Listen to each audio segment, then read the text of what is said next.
are back, everybody. It's been how long now? How long has it been? Would you say it's been a couple weeks? I've been busy. I've been doing a whole bunch of awesome stuff. Apparently, I've been on a couple people's radars. Even if they claim, well, I don't know the guy. I don't know what to do with them. That's okay. You're gonna learn. You're gonna learn. And you're gonna learn why I was on your network. You're gonna learn why I was on your network in the first place. And why people felt like it was a decent idea, in fact, to have me on. It'd be cool if we knew each other, actually. Might actually benefit a little bit. A little eatser weetser. We'll find out. Apparently we got a whole bunch of people in the chat already. I hope you're psyched. Today is the Tuesday, September 20th edition of PaleocratDiaries. I'm your boy, the OG, the Paleocrat. I've been busy. My house is completely fixed up, all the way. And it was a bummer because I wasn't able to do live shows. I wasn't able to do them because I had all these saws and hammers all around me, right? Fixing up Castle Paleocrat. You gotta do what you gotta do. But then, a whole bunch of stuff goes down, and you gotta come back. You gotta come back even in order to just do a smidge of some correcting. So that's what we're gonna do. In the meantime, resolve deep inside, take a knee for Christ the King. Every single thought, word, and deed, it is His right now. He's the maker of heaven and earth, all that's seen and unseen. He's the King. We're pressing the social kingship of Christ, the crown. We're pressing that every single day because every single person must submit. And every Catholic must submit. There's a whole bunch of Catholics who LARP their way through this, never studying the encyclicals, never studying what the church has to say. They just think they've got it. It's intuitive to them because they're people of action. They don't like to be navel-gazing. Yeah. In other words, they don't like being Catholic very much. We're going to talk about that. We're going to talk about that. I've missed you, by the way. I have missed you. And there's already how many people here? How many people are in the chat? A whole bunch. By the way, I won't be engaging too much. I will a little, right? I'm not going to ignore you guys. We got our man in there. Reconcile with Nick. Don't attack him. Catholics should be good faith with each other. Dude, I totally agree. That's why I was on the show and I didn't dog him as a guy. And if you guys, man, these people, one thing I've noticed, I don't know if you're in the comments, you're noticing it already. There's lots of fragility going on. There's lots of fragility. Because if people can't just say, look, man, it's just a joke, dude. We're just having fun. That's all this is. It's just happy, super happy fun times. Maybe some folks just don't get it. Maybe it's a generational gap. I don't know. But it's going to be a happy, fun time. And I think in all honesty, right, in all seriousness, I think that having said all the things that I said, tons of them positive, right, recognition through the roof of a man by the name of Nick Fuentes, a young guy, by the way, right, highly successful, right, well-known, infamous, in fact. He's infamous, right, but he's made a name for himself. He has a community of people. And that community of people, they've done some remarkable things, right? They've been involved, in fact, with a bunch of remarkable things, right? Things that a lot of Catholic individuals, they were kind of pussyfooting around. They weren't wanting to stand up for Christ the King in times when we really needed that. There was a fear, even in St. Louis, right? With the statues, stuff like that. And so you can see it. You can see the involvement with the MAGA community from which they take that name. I believe wrongfully so is one of my criticisms, right? I think that it makes it, there's a phony division there, right? It's kind of like naming yourself something patriotic. And so every time someone says that they're a patriot, they're either with you, or if they're not with you, they're really not a patriot. I think that's kind of phony. At the same time, highly involved, right? Highly involved. Getting a whole bunch of guys who are going through crazy hard times, tumultuous times. We talk about that, don't we? On this show, we talk about the crazy times that we live through right now. We got sin, depravity all around us, right? Coming after the kids. That's the stuff we address on the show. That's why we talk about enthusiasm. That's why we did Secular Age, the series on Secular Age. That's why we did the series on Fatherless Sons. It's why we did the series on Seraphim Rose talking about nihilism. How did we get here? What is this place? Right? What were the developments? Because there's a lot of blame going around. So we've talked about all these different things. But just because you can find a bunch of similarities with a particular group doesn't mean that you believe in the entirety of the whole. It's a logical fallacy to believe that, right? Even to assume as much. And so to be able to launch criticisms and say, here are the good things that I think are involved. Here are the things that I think are bad. Here are the things that I think are concerning. Here are legitimate criticisms.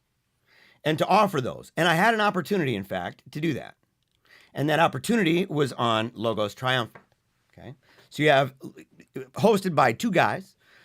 One of them by the name of Spexo. Another by the name of Pine Sap. Two really bright dudes. We've been buddies thus far. And our apostolates, okay, and that's what we refer to our groups as, not just political organizations. We don't just treat what we're doing as just pure political ambition or just getting a name for ourselves or anything like that. It's the idea that this is an apostolate. It's a vocation. Like it's part of what you do in a familial sense within the Catholic Church that builds up your brothers and sisters. And the consequences of doing that are good for the nation. In fact, if you do that ministerially in a familial sense, then you're going to end up raising your nation, not only because you're living as a good citizen, but because your ideas are ultimately going to win the day. Right? And even if they don't, the Lord's with you all the way. So you're not going to lose. You're not going to lose when you got the King of Heaven and Earth on your side. And so people who recognize what Vatican II says about apostolates, what the Catechism says about it, what encyclicals have said about it repeatedly over and over and over, what saints have said about it, applying that to their ambitions in life and realizing how you can connect with other people, right? And in part for what Vatican II says, where it says, Vatican II says, look, you can have your own independent apostolate, but if you do, there's a tendency, and that tendency is for things like, let's say, for example, unnecessary rivalry, dissensions and divisions of all different kinds, vainglory. And instead, it'd be better to team up with other people, maybe even to form a network. That's what we've done here at Meaning of Catholic. That's what we do at Paleocrat.Diaries. And that's what informally had been going on between different chats over on over on Telegram. And if you're not part of the Wolfpack chat, I strongly implore you to do so. Okay, link should be in the description below, but I don't know. If it's not, somebody can go ahead and they can put it up in here, up in the comment section. And so the idea being, right, that you're working with other people, you're trying to figure it out. But in the meantime of that, how do you deal with disagreements? And that's one of those things that Meaning of Catholic does. We have people from how many different views within Catholicism are present on this one channel. It's the vision of Timothy Flanders to say you're going to have disagreements, whether politics, religion, culture, doesn't matter. You're going to have differences of opinion, different schools of thought regarding political economy, different schools of thought regarding apologetics, regarding natural reason, philosophy, particulars like that. You're going to have differences, but what do? You can either form and be in a bubble, which we see how that works. All right, balkanizing typically doesn't work for anybody. And so especially for a church that's one body. And so the idea being that if you're wanting to make an impact, you're working with other people, long story short. And so that's what we do here, and that's what we're doing there. And in that process, there were issues that had come up between different communities of people, right? Where there was a tension. And it's still there right now. It is more there than ever before. It's on fire. It's a dumpster fire. So the idea between the people who were heading it up was, hey, why don't we get together? We can talk out the ideas and express the differences that we have, things like that. And I proposed it. I said, look, we could talk about it. And so we put it together, got it over on his channel, right, over on Cozy. It's available now. You can go and you can watch it yourself. And we went through a whole bunch of different topics. And in those topics, among them, I'll just go ahead and list a couple of them right here. Okay? I got my notes up. In fact, if people want, I can go ahead and give you my notes. I'll put it into a PDF format. You can get that just PaleocratDiaries@gmail.com. But thing is, we're talking about things of similarity, matters of similarity, matters that we agree with, right? Matters that, especially on political economy. On political economy, we would be very, very, very similar. Okay, there's very few things that we would find disagreement. And if we do have disagreement, It's primarily shades and degrees. That's it. Okay. But there are other things beyond that. And you could classify it within political economy, but it's more just general social theory. And not only that, but what is Catholic action?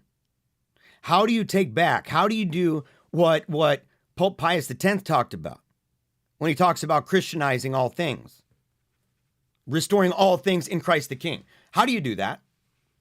What do you do? What's the aim? What's the goal? And what role do everyday people play in that? That's one of the things. It's been a driver for the show. It's one of the first episodes I ever did. One of the first episodes on Meaning of Catholic that I ever did was a replay. I edited it down, and it's a review. I go through the encyclical, right?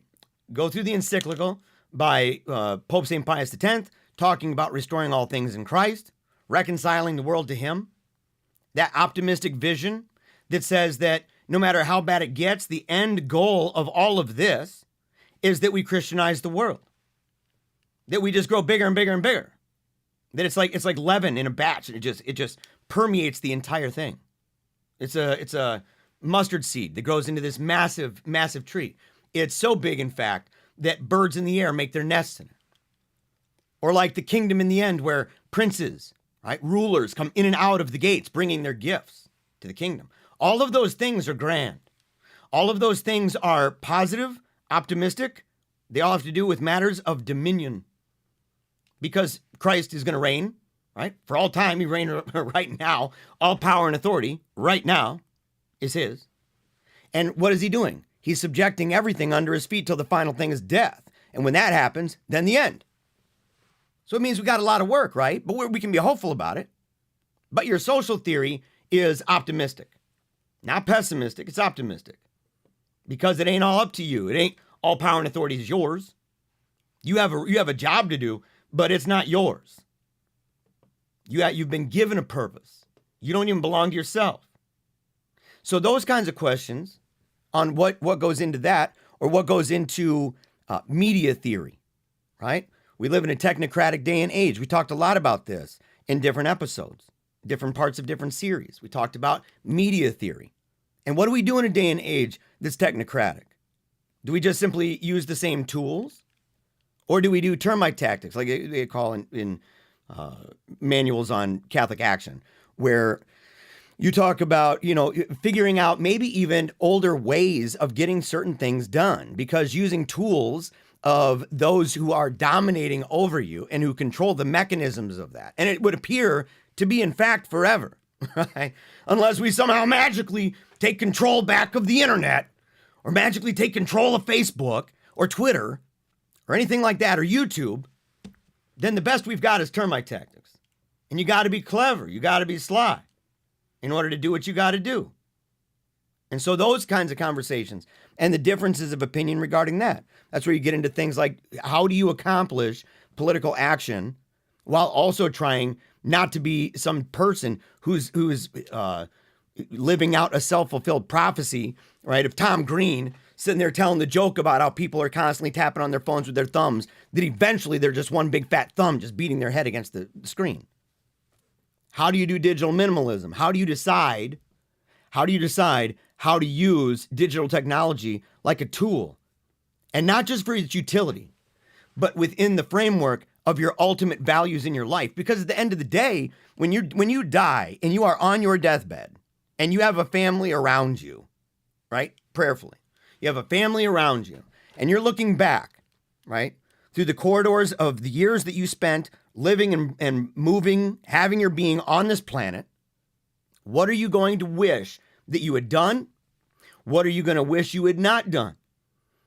And those are questions in general, but to apply that even to technology, to devices, and to say, did that play into it? Was me spending all that time on Telegram or on YouTube or on the TV or on my cell phone? Was all that time, if you add that all up in that book of life, what you did and what you did not do, are you going to be proud of that? Those are serious questions, especially for a generation of people that fit the demographic of America First, because they were born and raised in this. They don't even know anything other than this. They're much different than, you can look at it like my great grandma. She's like 93, right? She was around when people were still cranking the phone on the wall. And some lady in some, building a little ways away is sitting there with all these knobs. She can tune in. Yes, can I help you? I want to connect with, Doris. Oh, Doris, okay. I'll get you over there to her. Nice to talk to you, Pat. Yep, good to talk to you, Edith. She's barely past the idea of having lanterns in front of your cars. And then gradually into the world of radio. How did that affect the family? How did that affect political economy? How was that used for good or for ill? And then television. And then from there, you can see just the progression over and over and over. And we've talked about how you can see it even in the iconography, in the symbols. And you say, in the early days, when people they don't have a telephone, what are they doing? Writing letters. They're writing it most of the time, even if they're bringing it to somebody to be using that Morse code, right? Just like sitting there saying, okay, well, I'm going to send you a wire. I'm going to send you a telegram. And so you say, they're writing it then, so you would have the image would be a person, oftentimes around a lamp, writing by hand. Having a quill of some kind, right? An inkwell. The next one, you'd have people on a phone, and you have, like I said, the operator with all the buttons and stuff. You'd have a handful of these ladies in there a lot of times doing that, right? Or the party line. You wonder if somebody next door is listening in on you. Then you've got the radio. But you still have the family playing games. Pictures all the time, kids playing jacks and stuff, right? So they're sitting around, they're playing games on the ground. The dad's smoking a pipe. The mom's lighting the tobacco for him. Turning the pages, feeding him grapes. You know what I mean, though, right? So that whole thing, bringing him out some cooked turkey. And he's all, he's loving being a dad, okay? But they're around as a family still. But then the TV, all of a sudden, the TV dominates. The TV captures visual attention, not just your ears. So now you're facing a screen. It's more like, a movie theater. And then beyond that, what do you have? Beyond that, you've got internet. You got devices. Now everybody's on their own thing. You go to a store. You go to if you still got a family. If you've still got a family and you go out to eat, you can see how often do you go and you see these families where everybody's on their different devices all at the same time. They're all in their own little world. Everything is separated. That's a meaningful conversation to have. When you're talking Catholic social theory, when you're talking about overcoming a nihilistic age and the various tactics, those are meaningful discussions to have. So far, every one of the things that we've talked about thus far is an important, serious discussion. Why? Especially for Catholics? Because it's talked about in Catholic social teaching. So why? But you got to read. You do. You got to read. In fact, if you're not even reading, if you're not somebody who's familiar with politics and economics from books and stuff like that, you really aren't even ready to be watching stuff. It's the worst possible medium for conveying meaningful information. It's just true. It's good for entertainment value. It's good for the giggles. But when we talked about that. We talked about Groyper culture in general. And I specifically talked about this. I brought up 1 Timothy 4. Okay? Let no one despise you for your youth. All those Groypers watching right now, let me ask you a question. Do you get despised because of your youth? Do people come at you a lot because you're young and act like you have nothing to say, that you don't matter? That's not what the Bible says people should be doing. That's the very first thing I started with it. And I followed it with the rest of the verse. Set the believers an example. How? In speech, in conduct, in love, in faith, in purity. In speech. So, okay, if you said yes to the first part, does one despise you for your youth? It's a common theme. And you say, well, yeah, okay, well, I'm going to be Catholic. I want to be as robustly Catholic as I can. Good. That's great. That's the most fundamental thing for you, because that is the teleological end of your life. God is not just the creator of you, the first cause of you. He's also the final cause. You have an end. He didn't just create you and say, wound you up like a little soldier, little toy soldier, and then let you go. He's not a watchmaker. He's a triune, providential God. And you have an end. It's not just heaven. It is ultimately heaven. But there's many steps in between. And what is that? Your speech. You know how many, by the way, you know how many different people, people can say it's tone policing all day long. They can do that all day long. Doesn't matter. That right there. Oh, tone policing. How dare you, St. Paul? Tone policing, an example in speech. In your conduct. In your conduct, the way you behave. In the way that you love. Does it say loyal, by the way? Does it say that, loyal to a guy? Does it say that, or does it say love? For the believers, plural. Faith, let's just say you got it. Purity. This is one of these things that I hear all the time from especially recently. People upset. People talking about, well, this individual's immodest. And I say, even so, what's the proper way to deal with that? If you're a dude, do you just grab a girl by the hair, drag her in public and say, I was flipping through her photos and I saw one 4 photos back. Look at it. Is that what it says? And people might not like it. I've gotten flack because I've said, can you just show me, what's the verse for that? Where do you get this idea? Oh, you're telling me if it's not in the Bible? I'm telling you if it's not anywhere. Where do you get it? Where do you get and again, here we are. The difference between various means, you can agree in principle. You can agree ultimately on what is the goal. What are we striving for? And at the same time, you may disagree on the means by which to get there. And when it comes to faith and morals, where do we get those from? So if you're just telling me, I don't need to get that, then what you're telling me? That we just need to listen to you. You're your own autonomous authority. Wow. Oh, yeah, I bow down to you. Mr. Rando guy, Mr. Annan guy. No. And purity. It's one of those things, man. It's easy, I think, for a lot of people to go after the obvious. And it's one of the things the saints do all the time. They talk about, let's say, mortifications, right? Or they talk about experiences. So you have, let's take St. Francis de Sales talking about mortification, saying that it's flashy to do the external things, right? If people knew you were fasting or using a discipline or something, using some hair cloth, it's in there doing that kind of thing, sackcloth and ashes. You're doing that. There's a kind of pride that can come with that. Same thing with pursuing experiences, ecstasies in the spirit, things that maybe St. Teresa of Avila experienced. She warns against pursuing. So it's easy for humans to focus on the spectacle, to emphasize the visual. And guys, to be quite frank, most dudes don't struggle with that in the same way the girls do. You know why? For the same reason that you can have a situation, and married couples can tell you, most married couples would be able to attest to this. Let's say that the dude's been working all day long. He's super dupe greasy, got home from his job.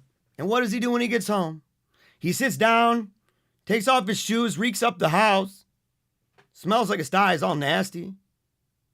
And he watches some TV, passes out, eats some food, falls asleep again. I had a long day, baby. And she knows it. She goes and takes a shower, cleans herself off, right? Comes in the bathrobe. That dude has not budged. That guy still has the nasty orange pit stains all over the place that he had when he was at work.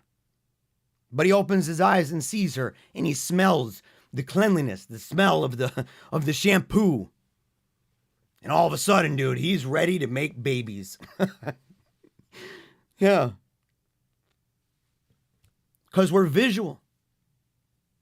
Because we're visual. So what you have here is you have for the women, in a day and age where we're all sorts of messed up and divided, the women who find themselves struggling in this way, what is it? It is an otherwise reasonable thing that's going on that's gone too far. It's gone too far.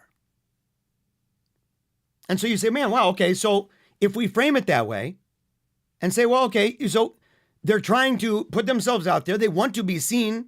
They don't want to be Potato Sack Sally. That's not, there's no problem with that either, by the way. Not wanting to be Potato Sack Sally. They want to be recognized. They want to be appreciated. They want to be told they're beautiful. They want to find a man.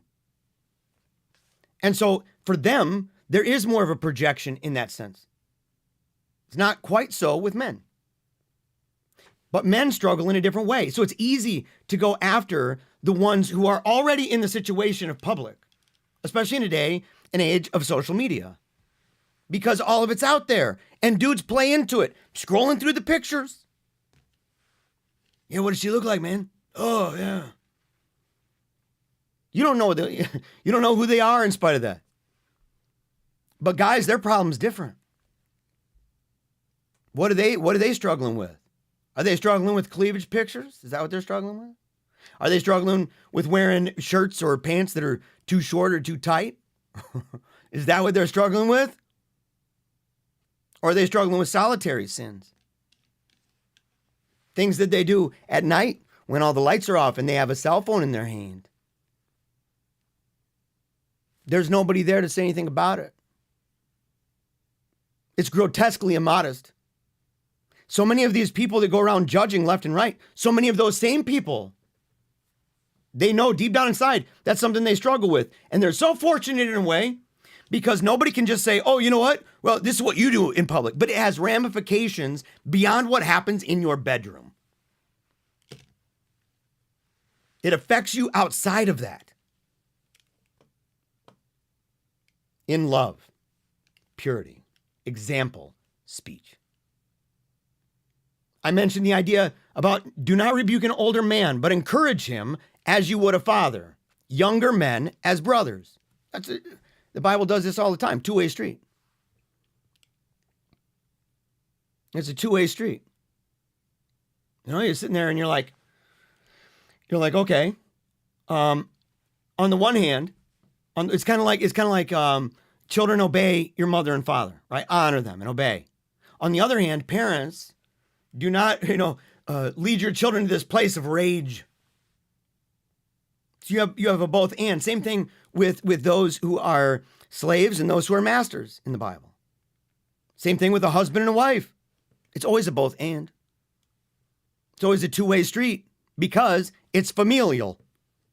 Because we have being, because we are made in the likeness or in the image of God and called into his likeness, and the Trinity is familial.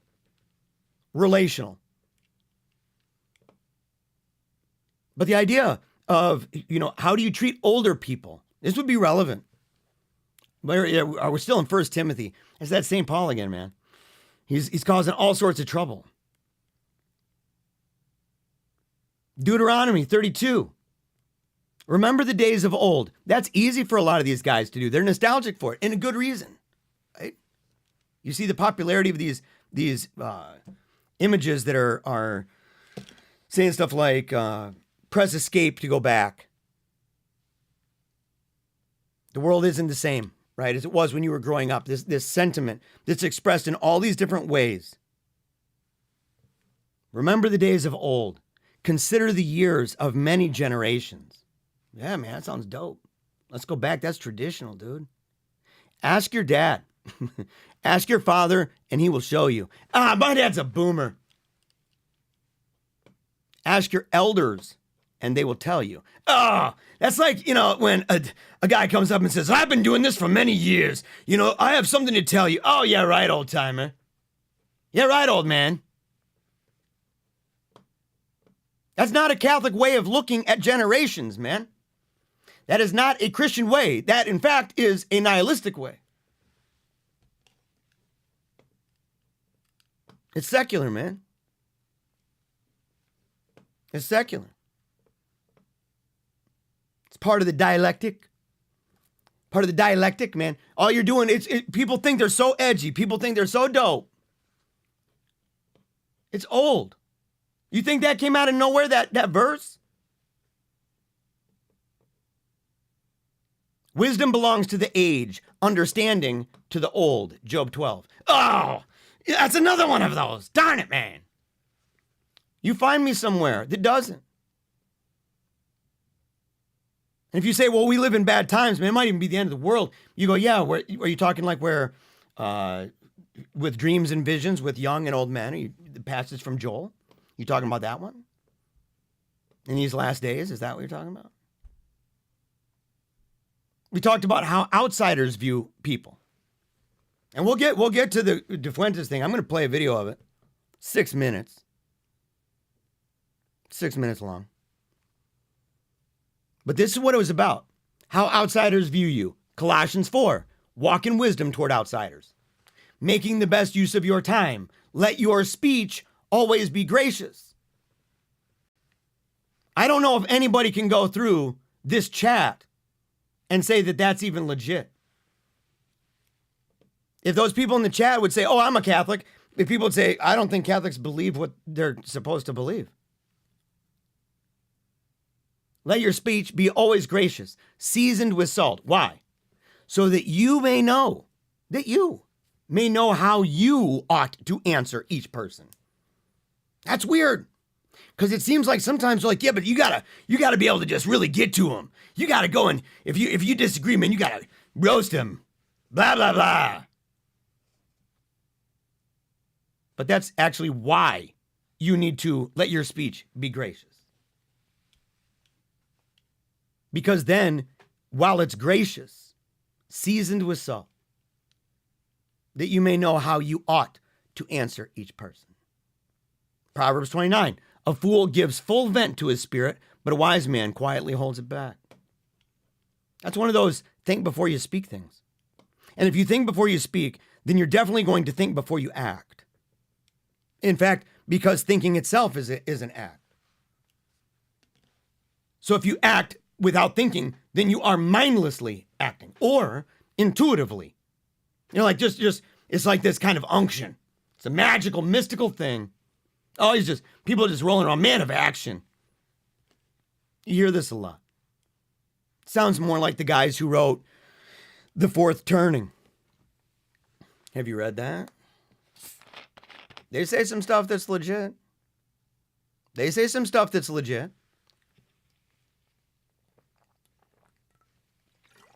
Yeah. The Fourth Turning. They're also heathens, outright pagans, fatalists. Well, life is it's an act we're living through.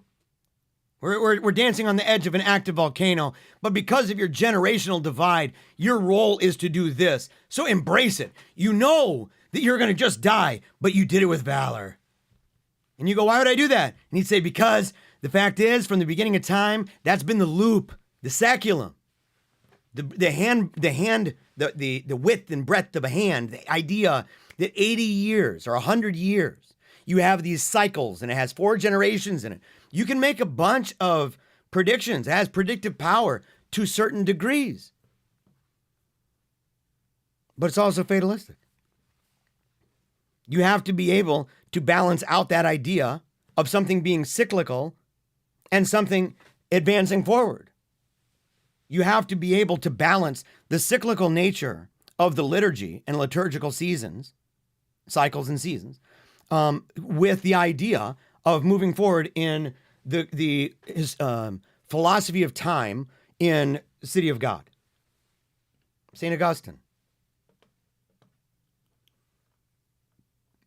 But we talked about man of action. Talked about what that meant. Proverbs 18, he who states his case first seems right, until the other comes in and examines it. This is the problem with this community of people. And look, I hate to say it. Try it for yourself if you're willing to get into the rabble. Try it for yourself. One thing I've learned, and this is tragic, man. And it's not Catholic, by the way. It's not, you will not find anywhere that says, no, this is legit. This is the real way to look at people. No. But the idea that you go and you make a criticism of somebody, or you do like I do, and you say, oh, somebody criticized me without knowing who I am, or really listening to what I said, and using the cop-out of, well, I said I didn't really know him, as if it was like, I don't know the guy. I haven't seen it yet. And then moving on. Dude, he spent the next 6 minutes talking about it. That is a stepping stone. And to bring it up and to have, it's like you just, as soon as you hear it, that's the truth. Oh, well, what do you guys believe? Well, whatever Nick says. Okay, what about this idea? What Nick says. Maybe you didn't hear step number 1. Nobody. Nick, in fact, look, I don't even want to give much advice to that guy. I'm not here to do that. All right, he's got his own life. Dude's a smart guy. He's able to read fancy books. He's able to study Catholic social teaching. He's able to talk about encyclicals. He's able to recognize the various schools of thought on political economy and culture. He's able to do that. But if you have a community of people that talks about you a certain way, and that basically has checked their brain out at the door, and they're just waiting for the next dispatch to come in, dude, that's like hero worship. I'd put a kibosh on that. I'd say, dude, homie, what the heck is wrong with you? Because you're better with a bunch of minds around you that have shared values, a shared history, shared culture, shared ambitions and goals. But to sit there and not treat somebody like there's some kind of oracle, like a living magisterium of their own. That's insane, by the way. And again, not Catholic. It's mystical. It's enthusiasm. That is enthusiasm. And people can say, I don't do that. Oh, I defy people. Go and talk to them. Go and talk to them. Proverbs 13, in everything, a prudent man acts with knowledge. Yeah. Because we don't just wing it. That's good for this, right? I'm not even doing that now. I gave up on that. I used to do AM FM talk radio all the time. You have to talk for like 3 hours a day, right? So you're on five days a week, 3 hours a day. You have to fill in time. So you read a lot normally. You watch a lot of news. You listen to some radio, but it's kind of like you're on radio, so you don't want to, listen. But the thing is that you have at least your base is all there, and you're trying to move forward, but you're really winging it. So especially if you're current events. Because then what happens? Well, if you're current events every day, then you're a gatekeeper. So you're picking whatever you want. You're selecting. And in your selection of the news, you're also selecting what angle you're coming from, what arguments you'll use, how long you'll talk about it, where you'll place it within the video. And you're doing it off the cuff, in the moment, off the cuff. Yeah. You know how bad that is? That is literally setting yourself up for enormous, enormous problems. I was so many times that I just say, dude, I really messed that one up. Or man, dude, I can't believe I said that. I shouldn't have said that. Instead of going, oh, dude, it was just a joke, man. It's just a joke. But I mean, you got a community where even at AFPAC, right? Even there, doing a speech, writing up, 7 pages? And then chucking it. Why? Because we do live shows. So what? It's not a show, or is it? I mean, at that point, you really are living in the world that Neil Postman talks about. That's dystopian. Secular age, man. It's age of the will. And the saints and the greatest apologists of the 19th and 20th century, they knew this was coming. They talked about it. What's going to happen at the end of an age of reason? and the advent of an age of will. Think later. Yeah, think later. I've heard that.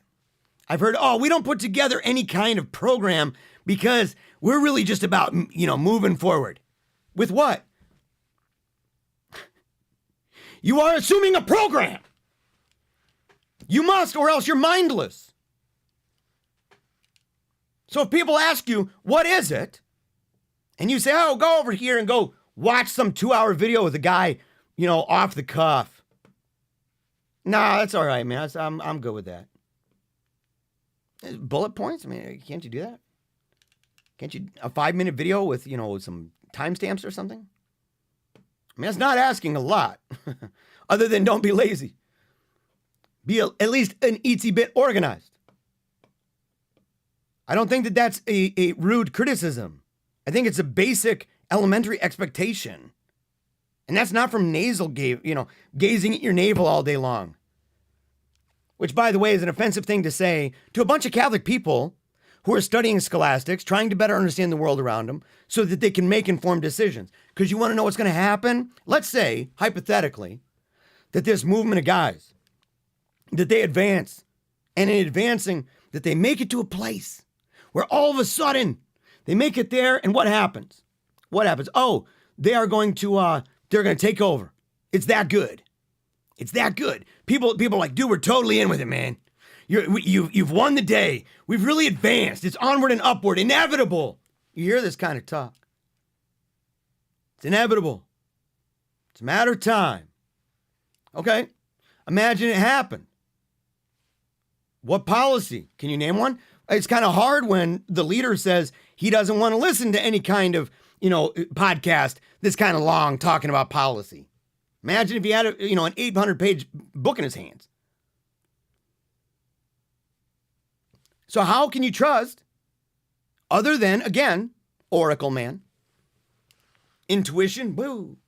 Dude, I feel it, man. Oh, you. Oh, I got it in my brain. You kidding? And anyway, the church has talked enormously. We talked about the technocratic stuff. Intermarifica. You know what that is? If you spend a lot of time online and you don't know what it is, you should probably take a hiatus. You should take a hiatus and read this. Miranda Proersis. Vigilante Cura. Do you know who McLuhan is? Marshall McLuhan? Do you know who Neil Postman is? Have you read them? Postman's books are small. We're talking like C.S. Lewis length books. Not long. Practical, fun. Extremely informative. Helps understand the media landscape that you are immersed in. The potentials, right? The profitability and the pitfalls of it. We talked about incel culture. We talked about that. And it was one of those things that I feel like it got convoluted in the discussion because on the one hand, there's no question as to its origin. Where did the word come from? Why did they use the word? And who did they use it against? How do they use it now? And they, as in the enemies of purity. The enemies of masculinity, in fact. Traditional masculinity. So you say, okay, that's fine. But when you get involved with different groups, there's all different ways that people approach it. It's a given. Because they're approaching their own being single differently. Because they approach women with different degrees of distrust and dislike. But a constant refrain. One you hear a bazillion times. We need to get women off the pedestal. Are you talking like women, like in an archetypal way? Specific ones? Which exceptions do you make? The obvious ones, of course, like our Blessed Lady, Blessed Virgin Mary. Oh, yeah, well, that's obvious. Okay. What about the lady doctors of the church? Oh, well, I mean, but, What about the women who've been made saints that are also saints with their husbands over families, but they also worked outside the house? Well, I don't know. Maybe them. What about your wife? What about your wife? What about your mom? What about your sister? What do you mean by pedestal?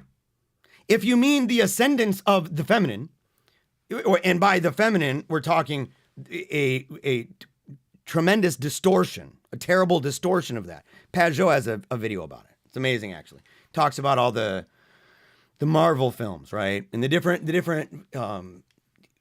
films where you see the mockery of men, the marginalization of men, the making them effeminate,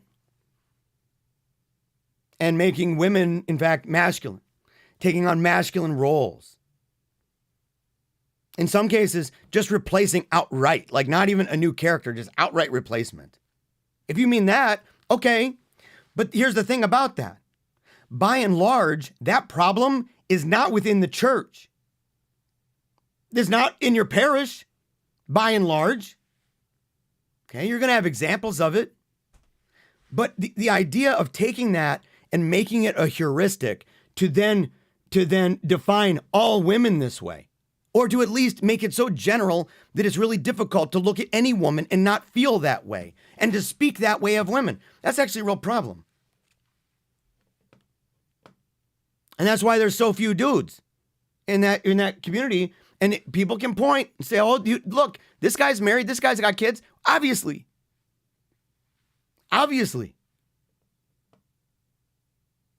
And yet at the same time, what is the general tone of this?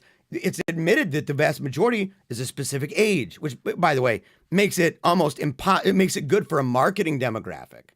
But it doesn't make it for like ads and money. But it doesn't make it very good for a long-standing, viable political movement, populist political movement in a country like the United States. It just doesn't. No. Unless, again, we're back to Oracle people and, catching the vision and stuff. But the idea of there being a difference between even things like this, between chastity and celibacy, continence, and that for Catholic people, who most of whom in this community believe themselves to be Catholic and desire to be, that celibacy actually means something. So when people are identifying, even if it's full of irony, you sit there and you're like, that might not actually be a good idea to use it as a sense of irony. Because it ends up kind of blurring a line that's actually rather important for us. And that's that celibacy is familial because it's involved in orders. Holy orders, religious orders, sacramental life, religious life.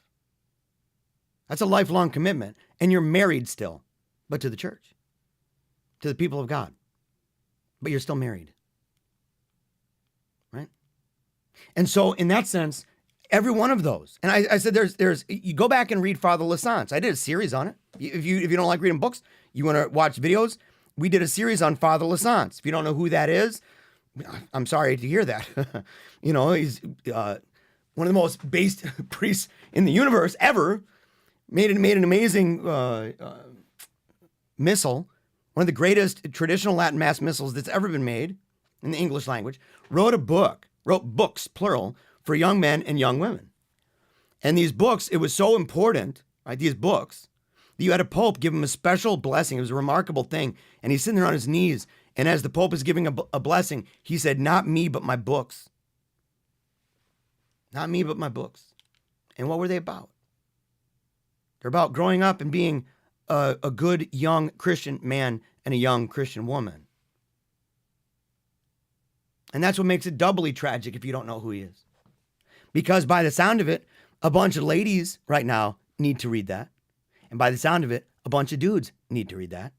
And by the sound of it, those young ladies and young dudes, as they're reading it, should maybe set up a play date. Because it sounds like they need each other. And in fact, they do, because it's the first thing the Lord said. One of the very first things is, it's not good that a dude's alone.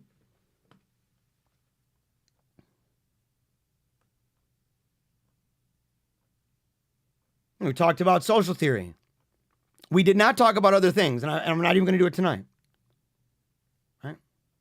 I might do one. Nah, I might not even do that. We talked about the founders about rebellion because it's funny and fun. I don't think dude's read an encyclical. I don't think he has. He should read Christian Citizenship. Leo the 13th. Now, I don't know who that is. I don't know who that is. Leo the 13th. Okay. What does he say about it? We talked about, I talked briefly about immigration because there's an irony in some of that, right? He was talking about a girl named Catalina Lauv, if I'm pronouncing her last name right. But he was asking the question, like, what does it mean, the American dream for immigrants? It would mean what it means for his family, and in fact for him. Because he admits later on, I'm from Illinois too. My ancestors came to Illinois too, from foreign countries, maybe over 100 years ago. But it's a similar story, and I love my home, even if there was nothing to benefit from it. Look, that's convenient to say because he has in fact benefited immensely from it.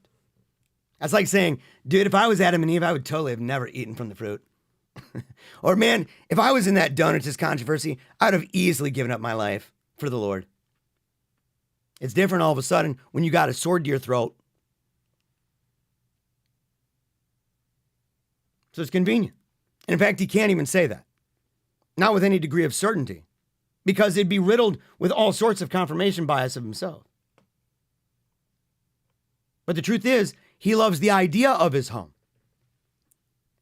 We all do. He should read Four Men. Has he read Four Men? How much does he read? I mean, is there a book? Is there like a book suggestion list or something? Talking about Nick Fuentes? You know, the idea of Four Men, Hilaire Belloc. And you may have actually, if you read Who Owns America, right? Yeah, that's like Agar and Tate, like the kind of the similar gang to who wrote the book, I'll Take My Stand, the 12 Southerners, the Rebel Agrarians, the Vanderbilt Agrarians. Those folks, at the end of Who Owns America, Hilaire Belloc wrote there, but he was also with G.K. Chesterton as part of the distributist movement over in England. Wrote a bunch of stuff on economics and politics. Also other things too, right? But the idea is that you love your home, but ultimately, no matter what you wish, no matter how hard you try, because he was one of those that wanted to restore things just like I do, just like they do. And in the end of the book, and I don't want to give it all away, but there's a part in there where he returns to a house that he grew up in. It was a really meaningful place. And he goes, and there are similar things around, but there's a lot of stuff that's changed too. And then he goes inside the house. And I don't know, if any of you ever been to a house that you grew up in, and it was like many, many years had gone by, people had been in and out of the house, other people and stuff. Do you know what it's like to go back in there? Have you felt that? Did it feel the way it did when you were little? Or was it just that when you gaze upon objects that you are confronted with memories? And some of those memories are more vivid than others. But that sense, even the smell of the house. Does your house have a certain kind of smell to it? Like your grandma's house. What does your grandma's house smell like? My grandma, her house always smells like, some kind of pig meat, right? Like bacon, some kind of strawberry jam, toast. That's what she makes. She lived a long time. It seems like a good diet, maybe. But there's a certain kind of smell. But these things, and then to go out and to reflect on that, and to look around you and to lament how much it's changed, how much you've changed. You're not the little kid anymore in that house. That's just a house. It's just a couple people. We're not talking 330 million people here. What do you do? It's a tough one. How do you restore? How do you move forward? It's difficult. Pope Francis wrote an encyclical about it not long ago, talking about the kinds of difficulties that rise up. On the one hand, The idea of this globalism, this corporate thing, right? This technocratic corporate idea that says we're all just going to make everybody the same. And on the other side, this angry, bitter kind of nationalism. And he warns against both. And that's robustly Catholic, by the way. That's ancient. That's a consistent testimony of the Catholic Church. And why is that? Because the church doesn't take a particular stand on political models, no more than they do on philosophical models. But they do warn you of the rocks of shipwreck. So like, for example, in Catholic social teaching, you can be a whole wide range of things, but you cannot be a radical collectivist, right? Somebody, they mention atheistic communists, for example. Other popes have said socialist of any kind. Now, you'd have to use their definition of socialism. You can't use, a definition by Rothbard. You may find yourself being like, well, I would condemn like the same pope that's writing this. And Rothbard would go, I know. Can't do that, Mises and company. No. You have to use the church's definition when you're using the church's words. But on the other side of that would be a radical individualism. And that would be your Rothbard crowd. That'd be the crowd that, and they describe it, it goes into detail.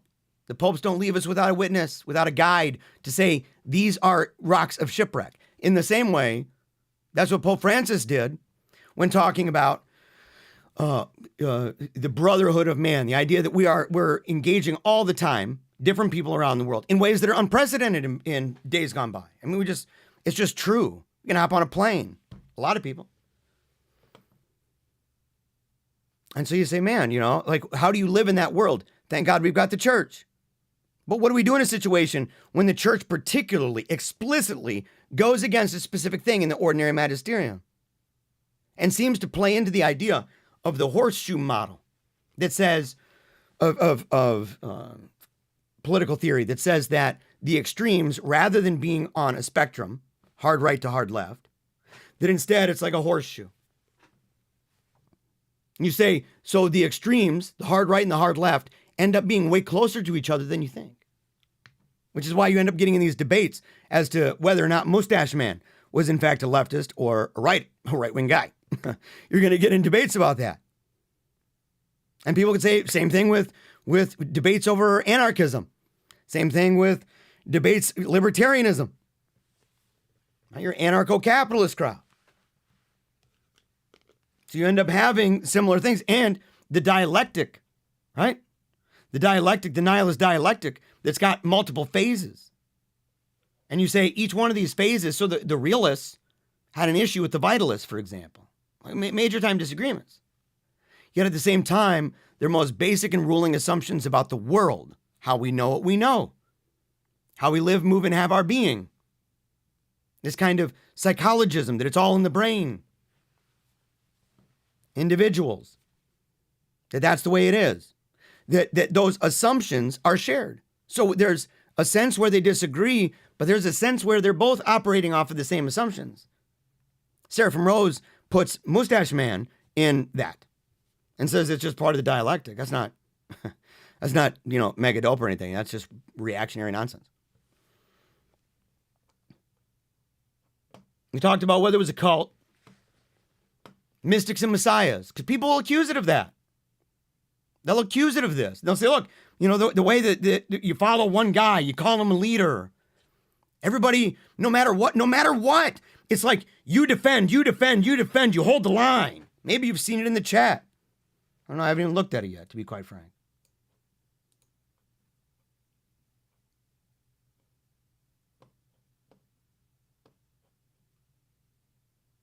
Oh, and there's Byzantine Scotist. By the way, I'm glad to see you there, buddy. Join the stream, and immediately out of nowhere, Jeremiah's asking how my grandma's house smells. How does it smell, homie? How does it smell?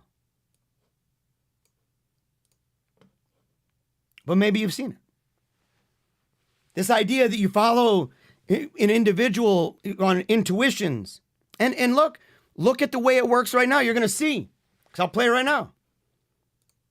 Let's get over here. Check it out. Let me go back. Oh, okay. Desk sent $5. Hey, did you see the stream with Spexo and Jeremiah? Okay, hold on. So, right here, it just started right away. So, all right. So, this right here, I told you we'd play. It's only 6 minutes long. I'm not going to opine too much about it. All right?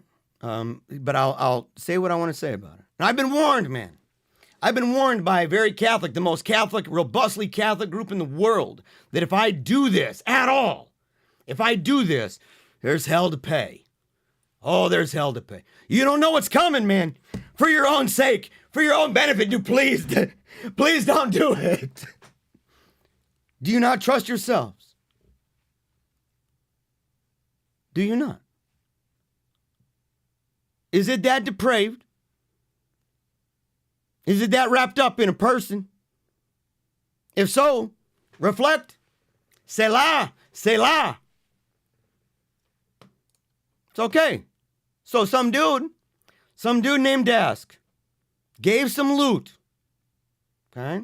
And I don't know if there's any naughty words in here. Nick sometimes says them. Right? Sometimes says them. We're going to see here. So this dude named Dask goes ahead and he pays some money. His name's on here. I'm not meaning to dog him. He's part of a group that as of, a couple hours ago I was a part of. A couple hours ago. Paid money to ask this question. So here we go. Desk sent $5. Hey, did you see the stream with Spexo and Jeremiah? He doesn't like us because we're not Catholic and seldom isn't using Thomistic reasoning. Right out of the gate. Hey, did you see the stream with Spexo and Jeremiah? That's a good question. I wonder if he saw it. I figured he did. I figured he would. If for no other reason, he admits to going on to Twitter looking at who's putting a hashtag Nick Fuentes all over the place. Right? He's one of those guys. Said, so did you see it? He doesn't like us. Is that true? Is that what I said on the stream? Did I say that? I don't like you? Is that what I said? Or are you just lying, man?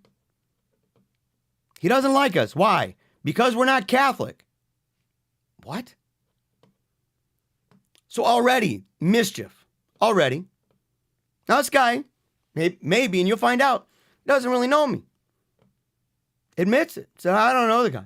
So he's getting misinformed. Fake news 101. I don't know the guy. I didn't see it. I can't really say if that's an accurate question or not. That's the appropriate way to answer that, actually. Let's find out if he says it. Because he says, and inceldom, right, isn't using Thomistic reasoning.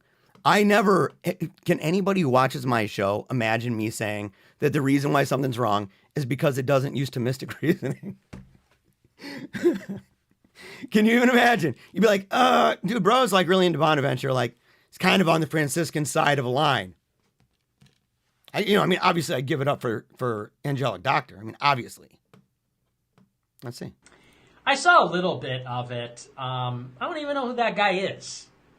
I love he got all these people that haven't done anything, and they've all got something to say. Yeah, so right away, I don't know this guy. I love how people who've never done anything. And look, I hate doing this, man, because as I began the show, I told you guys, he's done enormous things in his life, things that people did not think he would do. You have to give credit where it's due. You give credit where it's due. At the same time, I don't want to have to say this, but dude showed up in Michigan during the I don't want to say the phrase, there's the algorithm be like, wait a second, what did you say? The rallies that he traveled around in, when he did some rallies, spoke at different places around the country, having to do with an election in a certain year and a certain candidate. We all know who. And about the kind of shenanigans that were going on. And he showed up, I think it was day 5 in Lansing. He had like 20 to 25 guys there.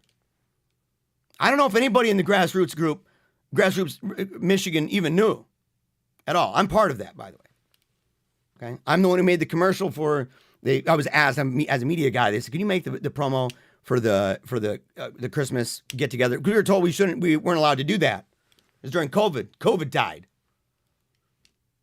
We blew it out. It was amazing. Tons of people. Tons of people. Hundreds. We had a parade that went around with floats, honking horns all over the place on Christmas because the Gretsch can't steal Christmas. That was the idea. The Gretsch that stole Christmas, right? But he shows up on day 5. I think I was there in day 8? So I think it was day 7. I was like 2 days after him. So he shows up there. He's got a big audience. He's got an international audience of people. Shows up there. He's on the steps of the Capitol. Maybe 25 people. I think that's being fair, is being legit. I was part of a group, about 6 or 7 of us. And we put this thing together. We're all part of organizations and programs and things in the state. Delegates involved in the party system took it over, by the way. Took over not only the county, right, effectively, because of how many people we brought in. At the same time, we made sure the candidates from top to bottom, MAGA candidates, top to bottom, major time opposition. We toppled Peter Meyer. We toppled the guy, right? I mean, poor dude, he's from my area. John Gibbs goes to my church. When we did that, a couple days later, you can go watch the video. He's got a megaphone. He's talking to like 25 people, and they're mostly what you'd expect. Young, maybe late teens, early 20s dudes. And then they walk around, right? And they're chanting. They have the America First flags and stuff. You can watch the video of me coming out on the Capitol. Music bumping, right? Music bumping. The thunderous drums coming out, saying, I want to hear you howl. Everybody howling, super loud. Hundreds and hundreds and hundreds of people. These people never do nothing. What a goon. That's a stupid thing. That's a stupid thing. I really resent that. That's fine. Because it's like, look, I'm a young guy. I've accomplished a lot for my age. I'm really like a huge net positive. I know people have their critiques and their personal opinions or whatever. Yes, to all of it. If he would have actually watched it, wouldn't be lumping me in with this. Wouldn't be lumping me in. Because that's what I was saying. I was saying, look, there's enormous things. The things that can be changed, most of those, disciplinary, discretionary, simple little things. Not really hard to do. Especially when you got an army of dudes willing to, with the snap of a finger, do what you want. Come on, man. But you get all these old timers come out of the woodwork and nobody even knows who they are. By the way, you're going to hear this a lot. You're going to hear, and I didn't realize how bad it was. This all inclusive or all exclusive statements. So saying, nobody knows. Just because he doesn't know doesn't mean nobody knows, right? Nobody cares. Nobody knows. Never done anything. Doesn't do stuff. That's baby thinking. That is some of the most illogical conversational tools, unless of course you're trying to create this really, really solidified thing for yourself. Garnering the credit. Oh yeah, nobody else is. I'm the one guy. I'm the one that's doing it. People eat that up. Haven't made an impact in decades, and they all have trash to talk. He shouldn't be that. He didn't do that. It's like, what the, really? I put the... And by the way, it was never trash talking. It's a little trash talking now, but it's limited in its scope. I'm not going to sit here and thump my chest and be like, oh, I got more followers than you. I got more money. You serious? You're not going to make a bunch of money when you decide that you pray about it, by the way. You pray about it and say, well, God, what ought I to be doing with my life? And the idea is to have an apostolate, and your apostolate is for Johnny Q and Sally Sue to learn about difficult concepts that normally you'd have to go to seminary for, you'd have to, read enormous books that they don't even have the time to do. So that they can know their faith better and that they can defend their faith better, to teach them about apologetics, so that in a world that needs people out there defending the faith and advancing the cause of Christ the King, that they're going to be equipped to do it in every area of their life. And not just by some sloganeering, not just Christ the King. We say that every show, but we describe how. And we use the church's language. This whole thing, I took this on as responsibility. Now I know it goes into territory. I'm not saying, hey, don't criticize me, but it is a little uncouth that I'm a young guy. I've taken on all this responsibility. I made a huge impact. I'm pretty good in terms of what it could be like, or compared to other people that are similar. Pretty damn good. Yeah. And for the most part, all I get is people giving me their unsolicited feedback. Yeah. I didn't put anything in your envelope, dude. Nothing. And I'm sure you do get that. I'm sure people reach out to you. And you're like, they give me, unsolicited feedback. I get it all the time. So do I. I got a whole bunch of it from folks in your group. So what? Again, you're right, Nick. It comes with the territory, a little easy. But it also comes with the territory that if you're out there saying that you guys have the Catholic shtick going on, the Catholic gig, and that you guys are the best thing in town, the only viable option, and you're using phrases like America first, knowing that a lot of people, in fact, the overwhelming majority of people who have voted, who have lived that life, the middle American radicals, man, right? Samuel Francis, the middle American radicals that have been part of the brigade for a long time, that they may have disagreements with you on some stuff. In fact, most do. In fact, most might not even know you, man. But that doesn't matter in the grand scheme. Why would they need to? Why would they need to? If you're doing what you're doing and you feel that you're called to do that and you're doing the best you can with doing that, isn't that a little bit sufficient? And as a fellow Catholic, if you had something to say to me and you thought that there was something that I was doing that was whack and you're going to bring to me encyclicals, catechism, whatever, you're going to bring that to me, I'm not going to bust on your chops. I'm not going to lump you in with a bunch of randos. And I'll do it again. I was actually on a show with two guys, man, that really look up to you. They really look up to you. You've had a huge influence on their life. Massive. In fact, they'd go down. I think they'd go down with the ship at this point. I do. I think they'd go down with the ship. Saluting the whole way. But they've also benefited from my stuff. They're on your channel. They were what? The second most watched show that evening? So, I mean, if you're saying that about me, what are you saying about your own people, man? And I said, look, you're gonna hear. I'll let him lay his own net here. It's like, why don't you take your feedback and blow it out your ass? No offense. Yeah. I mean, listen. I like criticism, but I like criticism from people that are successful. I take advice from people that are more successful than me. Now, that sounds like it's a legitimate thing.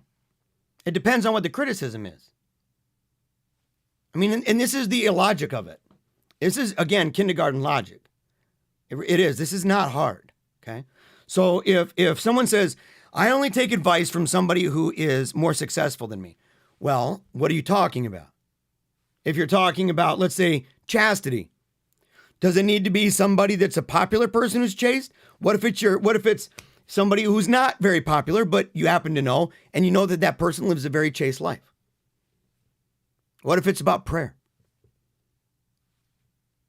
Does it need to be somebody popular? Do you need to be like, well, I'm only going to listen to popular people? And he's not even going to mention Catholics. I think he mentioned one. Milo. And is Milo a sede, by the way? Where is Milo on this stuff? He's not on Telegram much, I don't think, anymore. He's busy in DC. He's moving on doing his stuff, right? He's making moves. The guy's doing okay. But at the same time, you sit there and you say, well, who are you going to talk to? Who are you going to talk to about, the proper way to deal with an apostolate? Who are you going to talk to? More successful than you in this line of business. In fact, one of the arguments that's difficult to deal with these folks is that there's nobody else in this line of business. You name for me one person who's better. And then you name a bunch of people and it's like a whack-a-mole, blam, blam, blam. And that person doesn't count. This person doesn't count. Why? Well, because he's really in a league of his own. If that's the case, he could have a couple hundred people watching at any given time, and he'd be the best in the world. That's like saying, and I use this in the discussion. I said, if I have a show, I got in trouble on Facebook, right? I got in trouble on Facebook because when I had a radio show, AM/FM, I made a promo, made a little ad, tried to pitch it and everything, and was told later that it was fake news. And because it was fake news, they made it so they disabled all of anything to do with monetization on my Facebook account. And what was it? I made a claim in the status update that said that my show, right, Paleo Radio Show, that show was the #1 AM/FM talk radio with live caller show about politics, religion, and culture in the city of Grand Rapids, right? Maybe in America, on WPRR, right, or whatever station, these other stations, that station between 10 and noon. There was only one. There's only one by the very definition of it. So it can't be fake news unless I'm not on that station at that time. Yeah. I don't need every bum who, and not calling the guy a bum. I don't know the guy. Thank you. But I don't need every I appreciate person. that, by the way. Yeah. What I do is very difficult, and yes, if other people could do what I do, they would do what I do, but they don't because they can't. Yeah. See, there's that kind of like messianic thing going on, right? It's the idea that you can't be a Jonah. It's the idea that you the only reason you're not doing what he's doing is because you can't do what he's doing. Do you guys believe that? Do you guys believe that?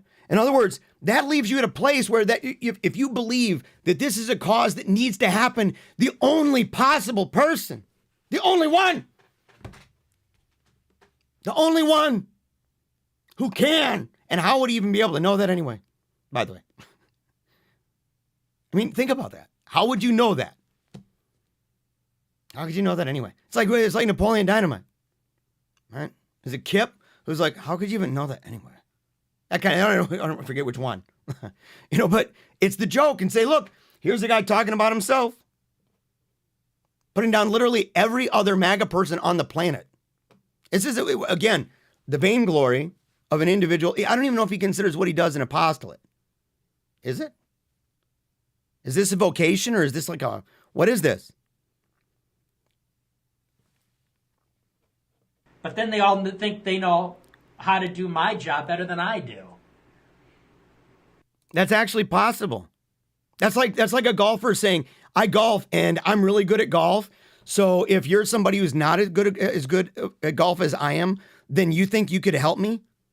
Yeah, dude, you should learn about Harvey Pinnock. You should learn about Harvey Pinnock. One of the greatest golf coaches of all time. Could he play? Not as good as Arnold Palmer. Not even close. You saw Arnold Palmer hitting off the driving range when Arnold was young. How many different coaches, right? How many coaches can teach people, and yet they're not as good at playing as the players? It's illogical, by the way. Again, it's bad reasoning happening here. So that's pretty rich. So yeah, I'll take advice. You know how I take advice from? If Alex Jones gave me advice. Yeah, well, okay. Milo was giving me advice. Okay. Because, he had been to the pinnacle of, global fame. Andrew Anglin. Okay. Take, advice. And if Donald Trump gave me advice, Putin gave me advice, Kanye West if they gave me advice, you know, I'll take advice from people that I'm like aspiring to be, but people that have done less in a longer amount of time, it's like, why would I listen to you? Yeah, see, that's a weird thing. That's a really weird thing. Like, for one, what is he aspiring to? Is he aspiring to be a rapper? What exactly of that? There's like, how many different positions are involved in that? What is it that he's aspiring to other than glory? What is it? And you go, okay, so you're aspiring to something. And you go, are you aspiring in what way? In what way, you know, you could ask Alex Jones something, for example, about if you were purely just an information outlet. That's all your ambition was. Great, dude. Talk to that guy, right? Talk to Michael Voris, right? Talk to other people like that. I mean, obviously, that's what they do. If you're wanting to be a rapper, I would not necessarily talk to Michael Voris. I wouldn't talk to Trump and say, hey, give me a rap. Come on, Donald, give me a rap. It depends. There's no magic man here. And so this idea, somebody is more successful. You can have somebody, look, you know that he already doesn't believe that anyway, right? What about, is it Klaus Schwab? He's more successful. Go and talk to that guy. Yeah, talk to that guy. I'll give you some advice. It's not going to work. John Hagee, more successful. Go talk to that guy. Benny Hinn, go talk to that guy. You know how many like really weird heretical groups and weird cults and crap are more popular, that are more successful, more money, more channels, more influence, connected, being on the ends with a whole bunch of these, you know, the lifestyles of the rich and heinous. Bad logic. What do you know? You know? So it's like Kanye, I only take advice from people that are younger than me. I only take advice from people that are younger than me or more successful than me. I don't. That's that right there. That's not even Catholic at all. That's not Catholic at all. Any Catholic listening to that, you cannot justify that. You can't. I only take advice from people younger. What? In fact, that's anti-Catholic. It is. It's nihilistic. We went through the verses already. We went through them. We talked about them earlier.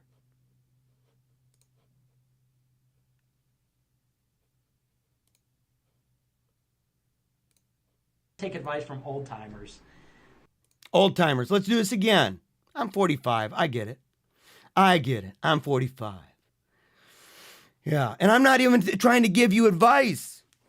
I anticipated that the discussion I had with Spexo and Pine Sap was constructive. And the idea is because I didn't want it to be destructive. And I don't believe in neutrality either. So I'm sitting there saying, yeah, if they're Catholics, I'd prefer, wouldn't you, that it be constructive, that if it's criticism, that you give praise where praise is due, criticism where criticism is due, regardless of any other differences. Isn't that obvious? And so to sit there and say that, say, yeah, but it wasn't sitting there to say, I'm trying to give Nick advice. I'll let Paul do it. Let no one despise you for your youth, right? Do not rebuke an older man, but encourage him as you would a father, younger men as brothers. Ask your father, he'll show you, your elders, and they'll tell you, because wisdom belongs to the aged, understanding to the old. Yeah. And you could go on and on and on with that, by the way. You could find one after another, after another, after another, after another, verses that talk about as people get older is proverbially true, meaning not every case, but it's proverbially true. Unless, of course, you want to make a mockery of the Bible, which, by the way, that right there, if you believe that, then you believe either God failed, right? Or that, yeah, I know better. I know better than that. Yeah, I don't need to hear some guy who's lived through that. I hear what you say, Job. I hear what you say, St. Paul. You guys are just wrong. You haven't figured it out. I figured it out. I'm the fancy man. I'm the monocle guy. That is trash logic. It is. It's trash. I don't know what to say, man. It's kind of a bummer. But, just coming around. Not that they don't sometimes have good advice to give. Take advice from my father. No, Paul look. Town. Sure. Sometimes, yeah, so sometimes.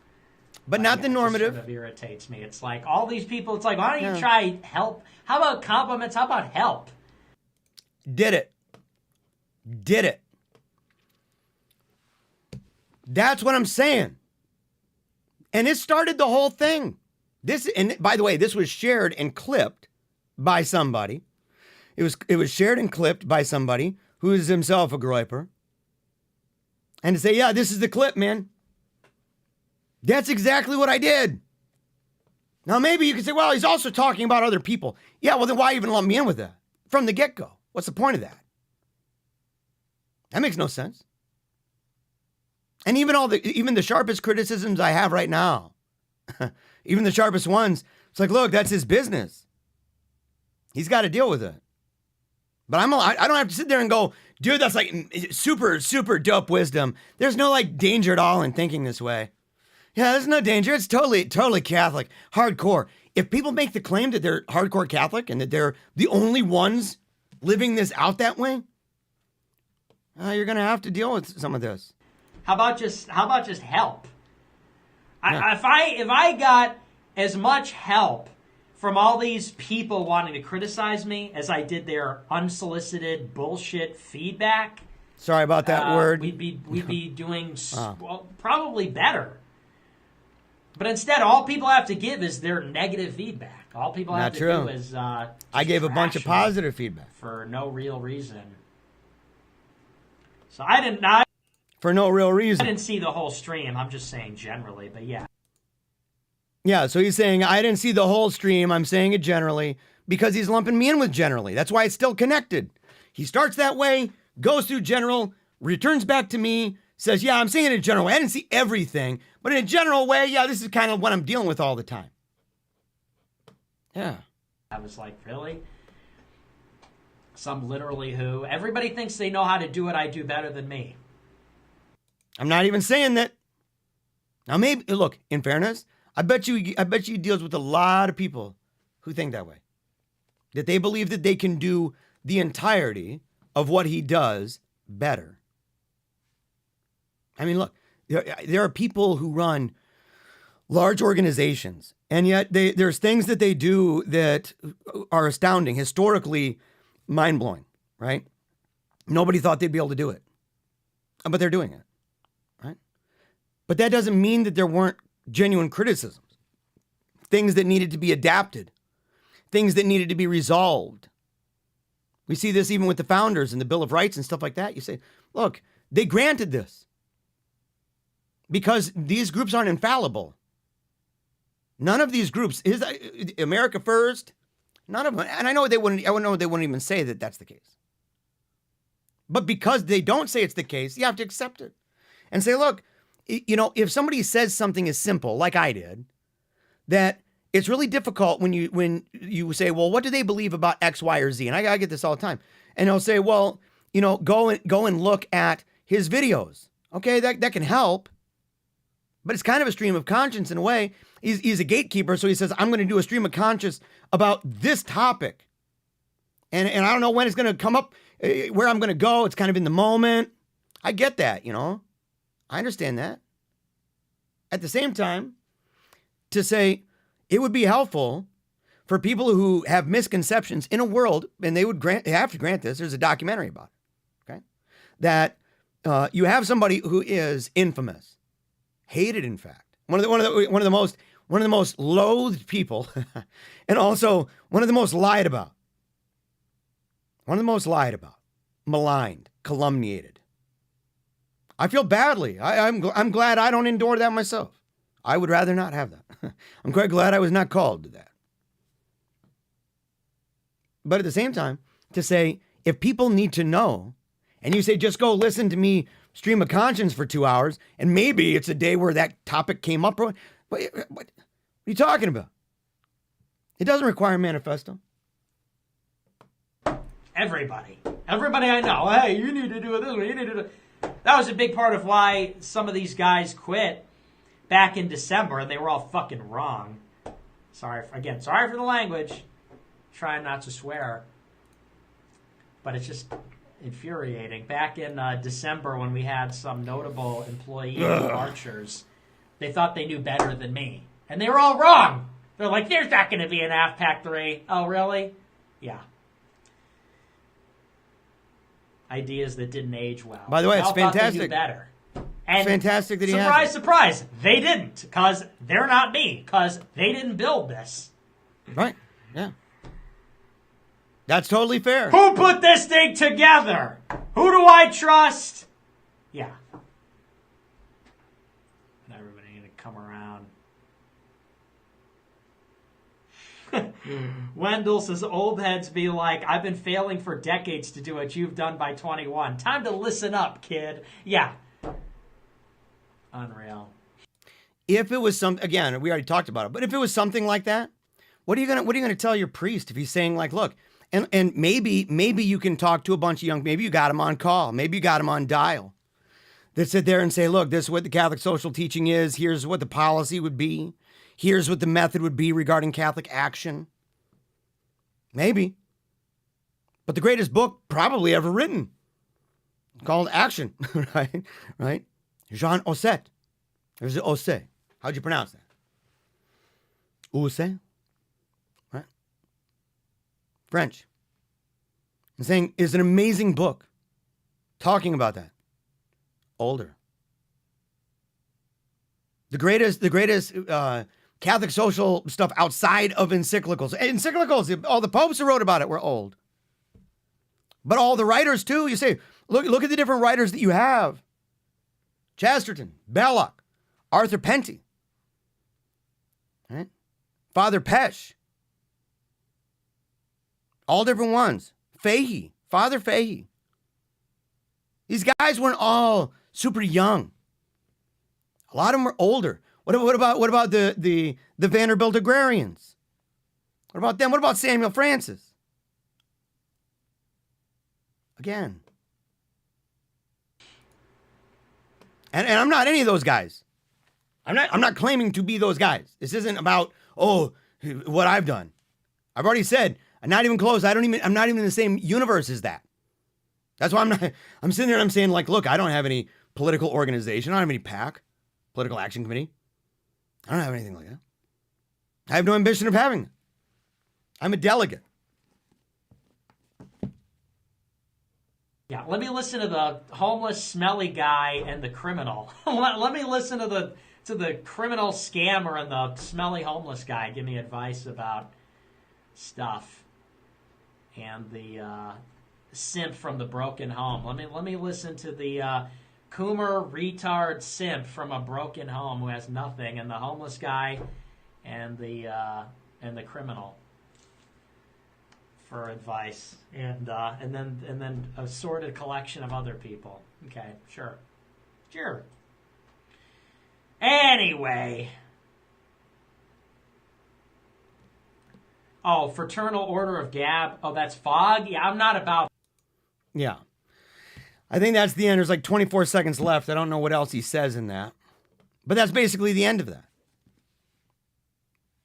And I sit there and I say, it would have been really easy, wouldn't it? It wouldn't have been pretty easy to say, of course, he can talk about a general thing. He can talk about that. But the implication, right, is that this person criticizing, this person offering complaints, he watched enough of it. He watched enough that it was able to use it as a stepping stone, as a launch pad. That's okay. It's just not very bright. Not because it's against me as a guy, but because some of the claims that were made are just indefensible. And that's, I guess, the big point is like some of these things, some of these ideas are just not very defensible. And it makes it tough. And it makes it tough on other groups too. I mean, my interest, I'm not I would not get wrapped up in this. Obviously at this point. But I have a lot of respect. Again, credit where credit's due. I said numerous things. In fact, I would strongly encourage, say, look, okay, he didn't watch, he watched a little bit at the beginning. Okay, whatever. I probably heard a very embarrassing moment. We pray the Pater Noster all the time at our home. We go to the Latin Mass.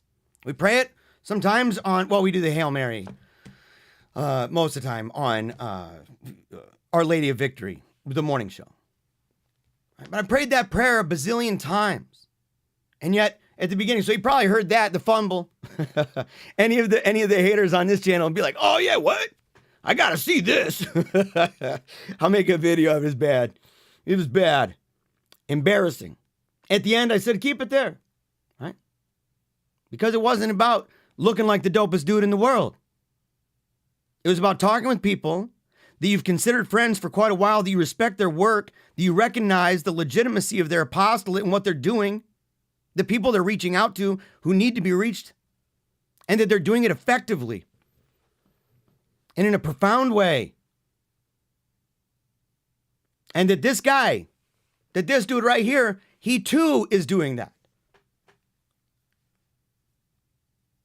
And saying, in light of that, because of that you are able to say, here's where I would disagree in theory with it.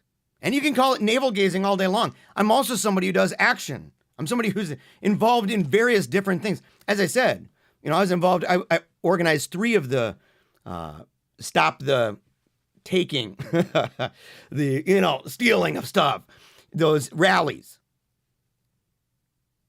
That's why Facebook told me I couldn't post anymore. I couldn't post any more live shows. That's why I went to Telegram. It was because of that. I was 5 days a week, 3 hours a day. So I've studied this. I've talked about it. I've been involved with activism for years. I was the president of my YAF chapter. All right, multiple different crazy, wacko leftist CRT folks, commies, who left the school because of me. Caused enormous amounts of controversy at that school. I think dude here would be proud.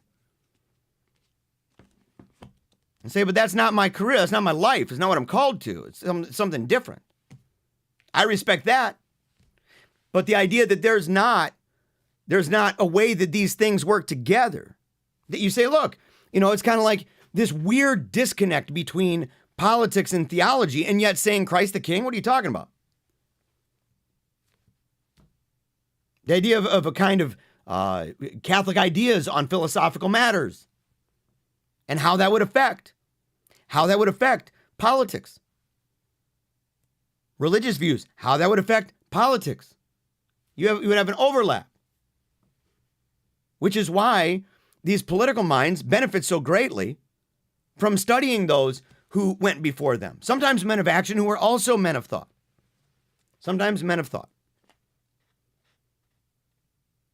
And that they work together, that there's a kind of convergence that takes place. It's what I do with apologetics, by the way. I'll end with that. It's what I do with apologetics. I say, okay, so in apologetics, people are like, how do you say you're a Catholic presuppositionalist, right? That T-Rex apologetic, right? Transcendental, the king. So you go, look, how is it that you do that?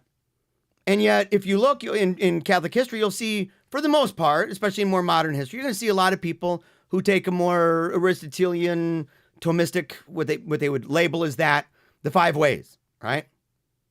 And my approach to that is different. It's more in line with thoughts that come from Augustine, Anselm, Bonaventure, Rosmini. People including, by the way, if you haven't heard of this guy, Orestes Brownson. The guy's amazing. Total genius. Probably he might now be my favorite, actually. I always loved Bonaventure, but I'm like, man, Brownson. So Orestes Brownson. Stuff like that. And you say, these ideas that come out of this, and now, right? What is it? Klaus Hemmerl? I don't know if that's how you pronounce his name. Bishop, who wrote a letter to Balthasar on Trinitarian ontology. So you say, okay, So ideas regarding epistemology from one group, ideas regarding natural theology, right? Natural theology and how it plays in. And say like, what's the relationship between philosophy and theology, faith and reason? Is there a primacy? Like, is it a strict divide? Are they in tandem? How does this work? You have different schools of thought on that. Different schools of thought on ontology. Brownson's king on that. And so you Bishop Klaus, king. And you go, okay, so well now, what if these things work together? And because of course they do. Of course they do, because Catholicism is coherent. Because it's the fullness of truth. It's the fullness of truth, man. So in the same way, someone who's learning politics is going to benefit from their theology. Just take Augustine, for example. Take Fahey, for example. Chesterton, Belloc, the Chester-Belloc stuff. Take them, for example. And you go, man, so no matter what it is, Father Heinrich Pesch, those things informed each other. And in some realms, you're going to have people that are way bigger, more people. It's also because you have more people in general in that sphere than in another sphere. You have more people focused on Catholic theology or politics in general. So by the very nature of it. So what? Which one's prime? Which one's king? Do our politics dictate our theology, or does our theology and our philosophy dictate our views on action and our views on policy, our worldview? Because your worldview is going to precede ultimately the idea of how then shall we live, which is a question of how then shall I think and move action and have my being in God. Yeah.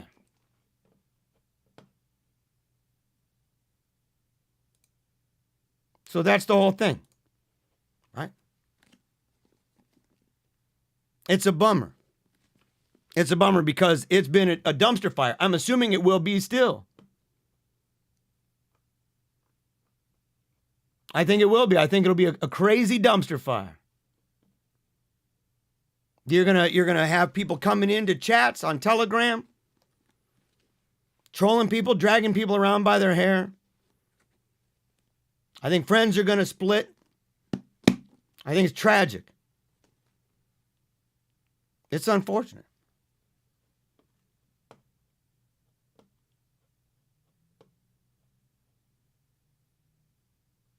Yeah. I'll go through some of the comments here for a second.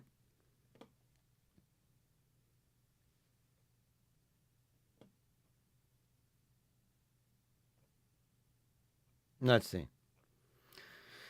Oh man. Okay, there's a decent number of comments here. Yeah. Look at that. Okay, so I'll go through some of these guys. Yeah. So some of these guys have put my name in there. If you want to ask a question specifically, put at Meaning of Catholic. It's going to be the easiest way to get in touch with me. Otherwise, it's just going to be a whole bunch of stuff. Yeah. Let's see here. Yeah, Michael the Archangel said, Jeremiah, I hope you realize what you're doing. Dude, here's one of the things. I have for years been on, I was on AM/FM radio, TV. I was involved in activism. I was the chief aide in New Jersey to New Jersey League of American Families. He's, at the time, the most powerful Christian conservative lobbyist in the state of New Jersey. Right? You know what kind of crazy nonsense we had to deal with all the time? All the time. And here's the difference. We're talking, and I said this in another chat. I said, look, we're talking Catholic people who espouse and claim and confess to be Catholics and profess to be Catholics. If that's true, I should have nothing to worry about. And if I do have something to worry about, then it says something about the group. Not good. Not good, because a lot of people are telling me don't do it. You don't know what you're getting into, bro. Oh, no. Yeah, real positive group, that's all. Yeah, Zach says, I love Jeremiah and Nick. Yeah. Let's see. Let's see.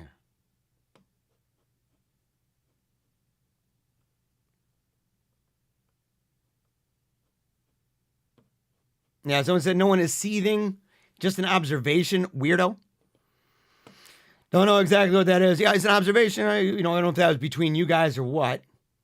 Christ is king. Our shepherd is a king of love and mercy. Our shepherd is a king of wrath and judgment. Lord, judge me. If I am unworthy, give me strength to forsake myself. Jesse, that is, yeah. You win, bro. You win. Now get over here.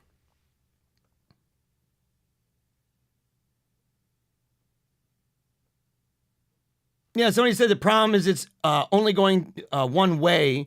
You can turn a $5 super chat into a 2-hour episode, but one criticism will get the mods here to descend on you in seconds. Well, it depends on what it is. Yeah, dude, I have been for a long time. I have tolerated enormous amounts of nonsense. I've lost patrons because of you guys. I'm saying you guys because seriously, if everybody's the loyal guy putting on the armor, I'm loyal. That mafioso nonsense. You guys do that, then I can say you guys. You know how many times, how many admins I've lost? How many people I've lost because I stood up and said I wasn't going to blanket ban groypers on my chat? You don't even know what I've dealt with. And there's no super chats in here. I didn't even play my sponsor. Do I even have it in the description of the video? If I do, I'll take it out. I don't want your money for this.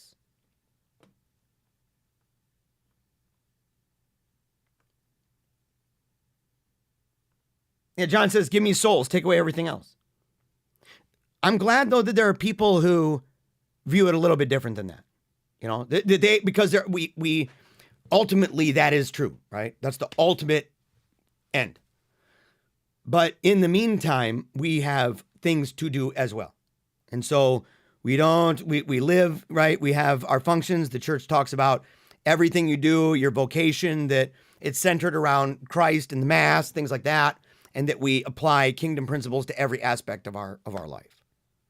And so in that regard, I'm really glad that there are people who are advancing the cause of Christ the King in every sphere of life, because Christ as King has social rights. A lot of people forget that.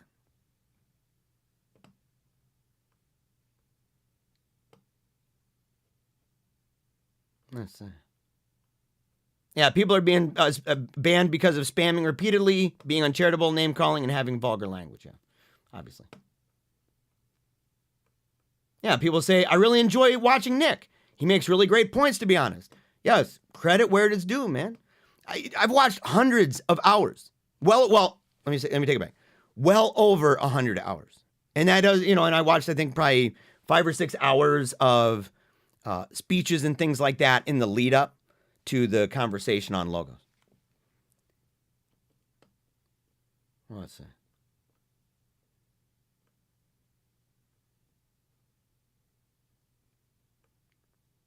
Yeah, somebody said, this is why I don't allow or don't follow AF. Look at how hard their hearts are. I know some dudes. Look, one of the things that people told me, right? Because people were mad. I mean, they were seeing that every day conversations turn into why women are terrible, right? Conversations that sound like it could be from, some kind of Muslim morality police, taking it upon themselves, rando annons, right? They don't even have their real names up. I have my real name up there. Even when I'm being told to watch out for you guys, I still have my name out there. I put my face out there. This is on record, man. So I think there's a little bit of cowardliness unless it's like you've got a job and it's like super panopticon central over there. But they told me, they're like, look, I had a person who messaged me, a bunch of them, but one in particular that said, I know, Jeremiah, that you think that allowing Groypers and AF to come in to the chat is going to be good and helpful or anything, but I've known them. I've dealt with them for years, and, they're all the same. They never change. You have a good heart, but it's wrong. And I said, I disagree with you. I said, I know a couple. I know a bunch, actually. Or so I thought. Or so I thought. It sucks, man. That's one thing that really bothers me. Because you take a stand for someone. I told my admins today, I told them sorry. I said, I am sorry. When I prayed tonight with my family, and by the way, mocked by that, by admins on a different chat, mocked for praying with my family.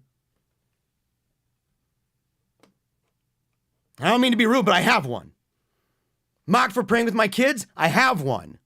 I have children.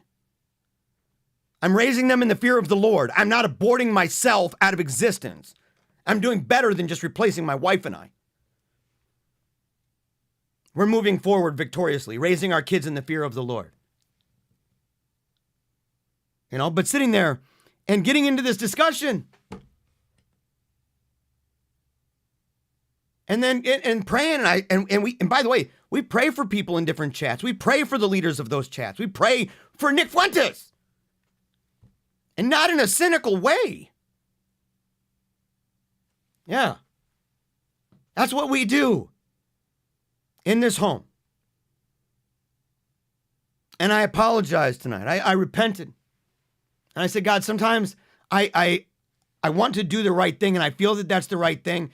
And then it ends up just off the charts. And it ends up hurting people that didn't do anything.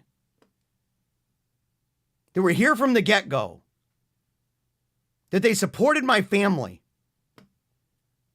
And just so that some guys can come in under fake names and fake pictures and rile everybody up and drag women around. And constantly debate all the time, you know, about the same topics. It's like 4 topics. That people can't deal with that.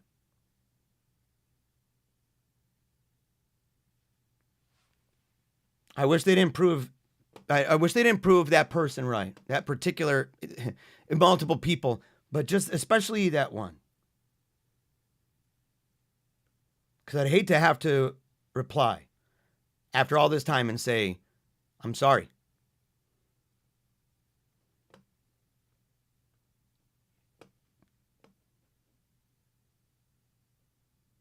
Yes, sir. Joe said, Paleocrat, saw your interview with Angela Erickson. So beautiful. It helped me with my grief. God bless your family. I was talking about my daughter, her life and death with childhood brain cancer, and how we didn't get to how that ultimately led to our family coming back to the faith, because I walked away from God for a while. In fact, for years. Yeah. So if you watch that interview, though, you're gonna definitely want to. You need to be alone. You don't watch it at work in headphones. You'll be looking stupid, crying. Yeah.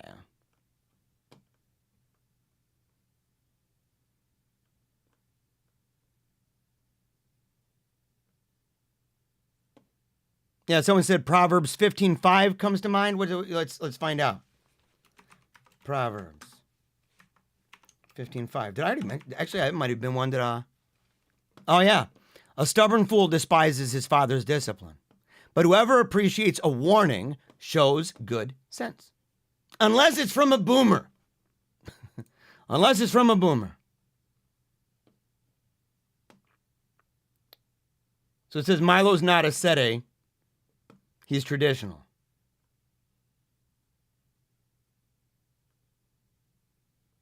Yeah. Yeah, I sometimes that line can get pretty blurry. All right, let's see here.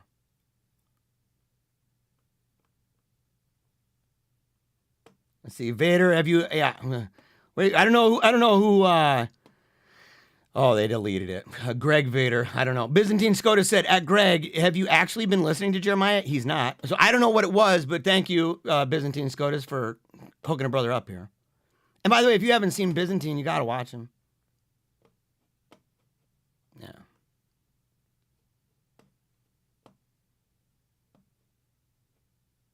Yeah, MV brings up a good point. He says, I mean, there are a lot of Nick imitators, but none of them go anywhere. Not you, Jeremiah. I mean, like a lot of young guys have failed, trying to be like Nick. Totally.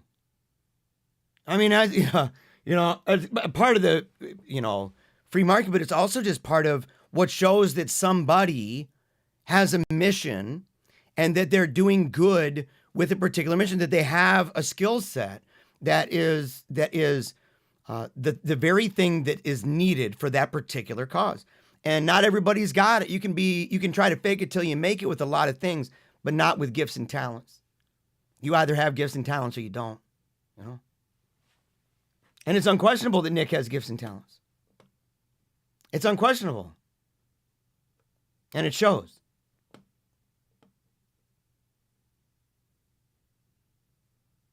Nuts. And people say, yes, Nick is a lot more intelligent than the average American. Yes, he's one of those. He's a really bright guy. I mean, he's really bright. It would be interesting to have a conversation. I've seen him debate, by the way. I saw him debate the existence of God.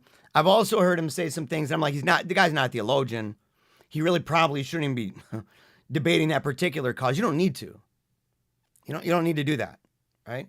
So if that's not your strong suit, and you're just going because you're a personality and people wanted to debate you on something, that's okay, but not necessarily the best look. Or it wasn't the existence of God. That didn't go very far. That was on Destiny, right?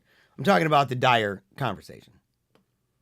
It's like he's real basic, super duper basic, but he's catechized. He's catechized. He knows what he's talking about insofar as that goes. But I don't know if I would say that was a shining thing. Let's see here.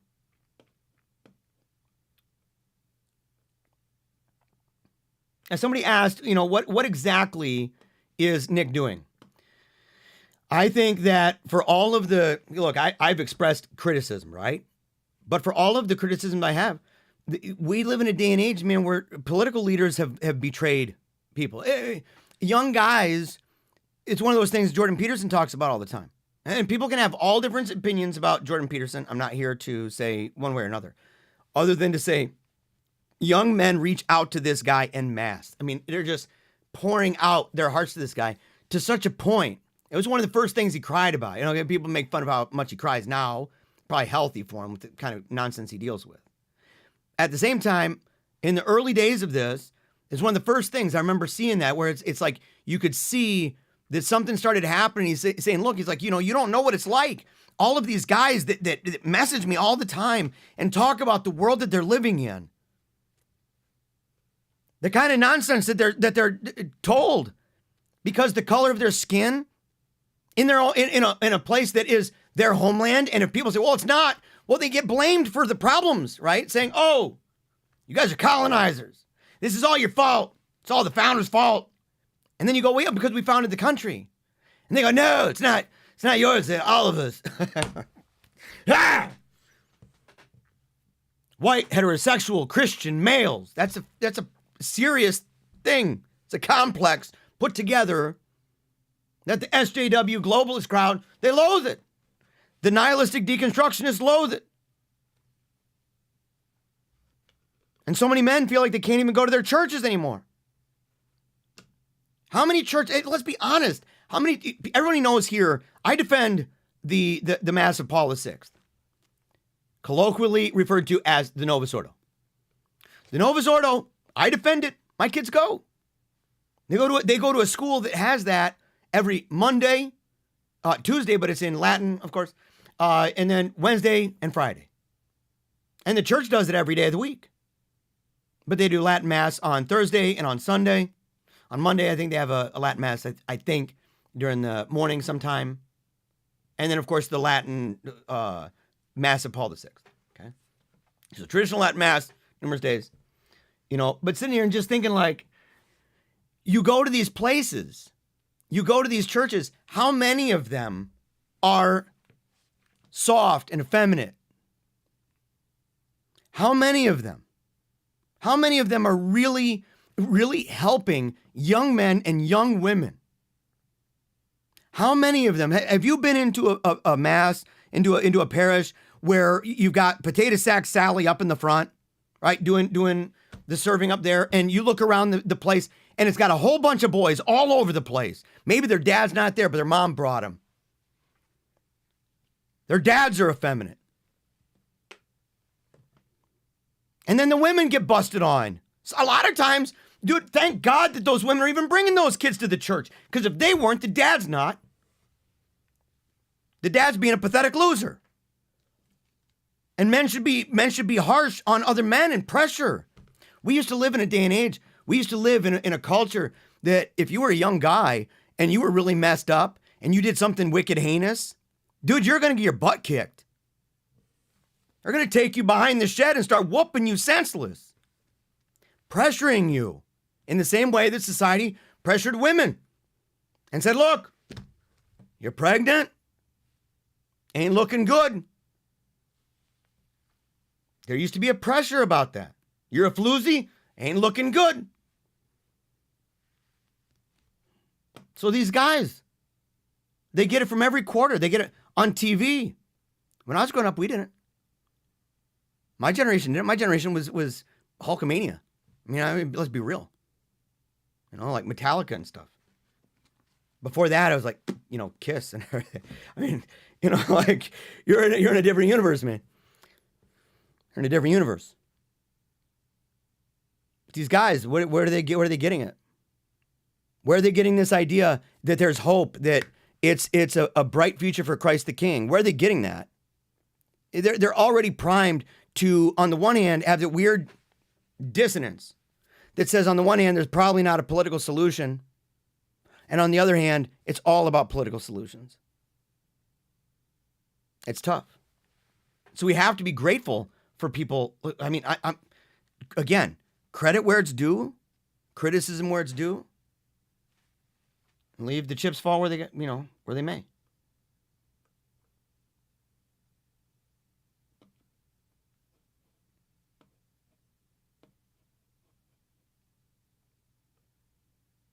Let's see. If you actually listen to Paleocrat's criticisms in Lois Triumphant, he was actually very gracious. Thank you very much. Germanicus, I appreciate it. Even the host said that he respects Jeremiah. Yes. And I respected them. In fact, if people want to know how I feel about it, go to the end of the show, the last couple minutes. And we'll wrap up with this here in a moment. And yeah, he's already changed a lot. About Charlie Kirk, TPUSA. Dude, TPUSA, it's some depraved stuff, man. That's what I'm saying, too. You have a lot of these people that are like, oh, TPUSA is so totally dope. And then you find out. You're talking like poo-poo stuff. You know what I'm talking about? I don't need to get vulgar with that, but it's true.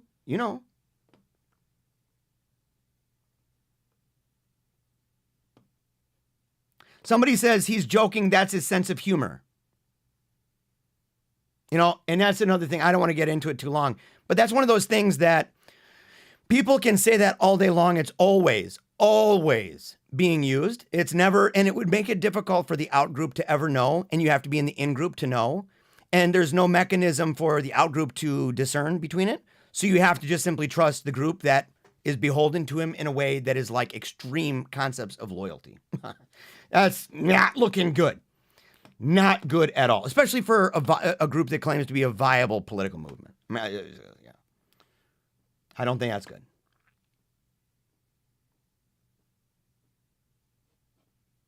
Yeah, the I'm more Catholic than you fallacy.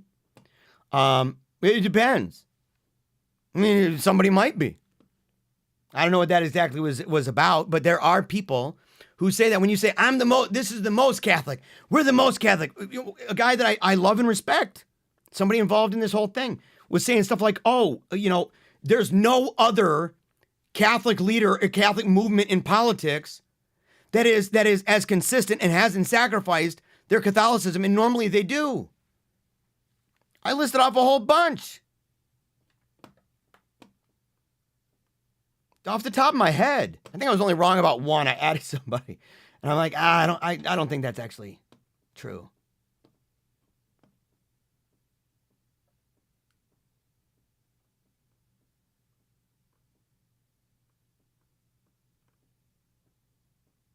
Yeah, I think when people say the word cringe, I think that's kind of cringe now.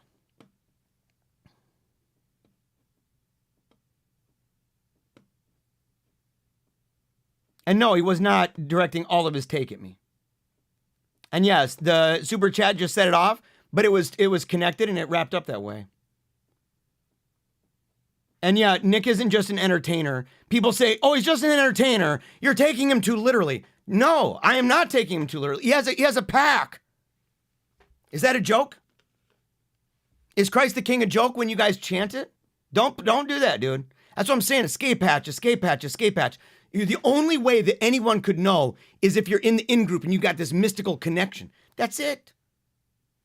Bad for business if you're actually trying to, make change for Christ the King in a way that is involving the common good and people outside of your most immediate grouping. Yeah. People should read, by the way, they should read Jonathan Haidt. Righteous Mind. You don't have to agree with everything, right? There's stuff in there that you would obviously, people watching this would disagree with. But you're gonna learn a lot about the conservative advantage. What is that? What's a group dynamic between something that is so hardcore like a maypole, where it's the center that holds it together is so radical that there's no kind of freedom around it, and some that there's so much freedom that there's no center point of gravity that holds it together, kind of thing. And say you have to have a balance of that, and Catholicism is that. And that's why we limit statements, right, to ex cathedra and a negative charism or infallibility with different theological notes, and that on enormous numbers of issues, there's disagreement. Enormous. And you don't have to be a Catholic in order to figure it out.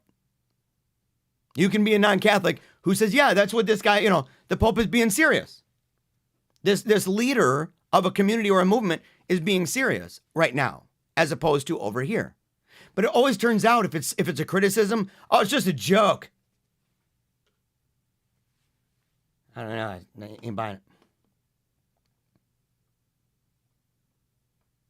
People say I was taking it too personal. Yeah. I get it. So here's the thing, though, right? It's only personal insofar as it involved me. And it has. It involved me so much that it literally has created a chasm between me and people that I was actually pretty cool with before. Not so much right now. Some folks, to be quite honest, can go fly a kite. I'm sorry. I've dealt with, I've taken on the chin for people for a long time. And people can complain about my chat. My chat's a normie chat. I have people in there in their 80s. People in there in their 70s, and their 60s, and their 50s, and their 40s. Men, women, married, single. Got them all. People who go to Novus Ordo. People who refuse to ever go to the Novus Ordo. All different kinds.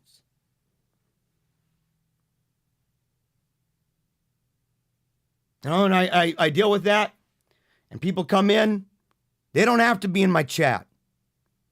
They have multiple other chats that they can be in. What's one guy asked me, he was begging, "Can you please let me back in?" I said, "Why?" I don't, what? Why? I know what other chats you're in. You're in a bunch. The rules aren't as strict. Why can't you just do that? That person eventually said, "Oh yeah, that's legit. It's better that I'm out." And then came in later under a different alias and said, "I'm back, boys." Yeah, until I went, said, "No, you ain't. No, you ain't on me." And no, I never said he's not Catholic. I said certain ideas that a Catholic can embrace can be non-Catholic. They can have, in fact, some views that they don't even understand.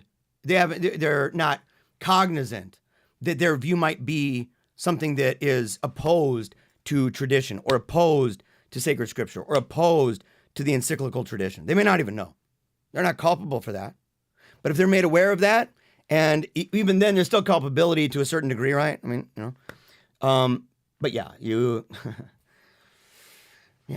But I would never, I'm not saying, in fact, I've said explicitly over and over and over, he's a Catholic. I said, at the end of the day, if he was at church, I would expect to be kneeling by him at a rail, right?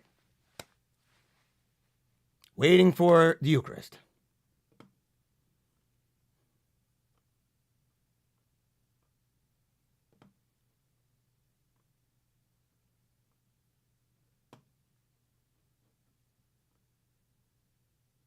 Let's see.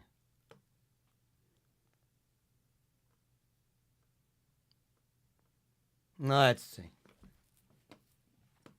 Yeah, your sins don't make you not Catholic. I'm not even going to get it. Obviously. Yeah. Mortal sin's a big thing, though. But you'd be a Catholic committing mortal sin.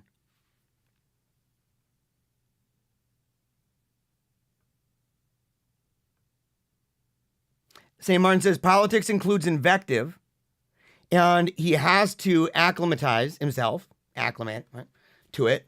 He gets as good as he gives. Yeah. Yeah. And no, it's not a whole stream about that. You know how many different topics we talked about, tinfoil straight jacket? Yeah. We talked about numerous amounts. And yeah, if you got a guy, and people are like, oh, dude, he doesn't know you. He's like so popular. The most popular dude in the world. Why would you expect him to know you? You're like a peon, dude. Well then, hey, guess what? I had a really popular guy talk about me. Yay! Duh, dude. Either way you cut that cake, man, that's all the more reason. Because tens of thousands of people ended up hearing this thing about this dude on a certain show. Cut it out, homie.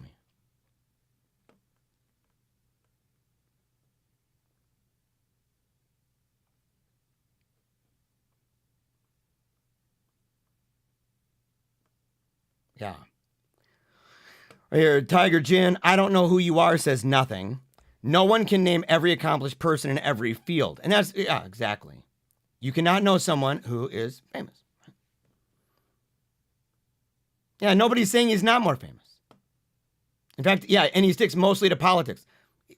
Yes, yep, totally 100%. Tom says, JB would love to see you chat with Nick. You guys should talk. Dude, I said that in the beginning. I said, I'm not asking. I would never ask.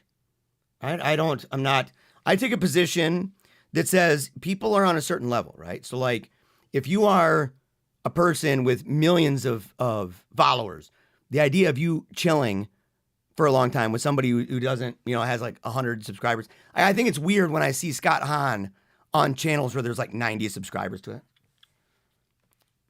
It's true. And so, I think it's one reason why small apostolates should team up with others.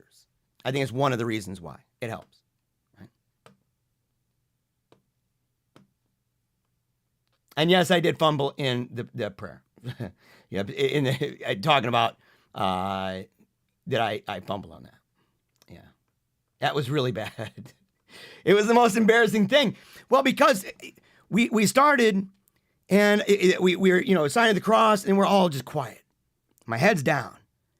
And I'm listening and waiting, and nobody's praying. And I'm like, is this like a special thing they do? And then I look up, and they're looking at me like, kind of like peeking up like this, like, oh no. And I thought, oh dude, like a week ago or 2 weeks ago, he asked if I would do it, if I'd pray. So I started praying Our Father in English. And then I realized he wanted it in Latin. So I started praying it in Latin, and for whatever reason, I got into the second portion, right? And all of a sudden, for some reason, I think I was scrambled, and I'm like, did I say it wrong? And I just stopped.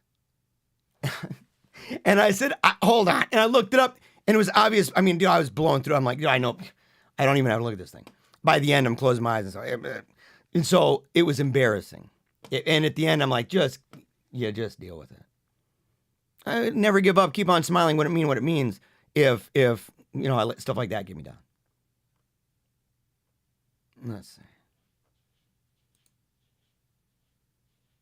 All right.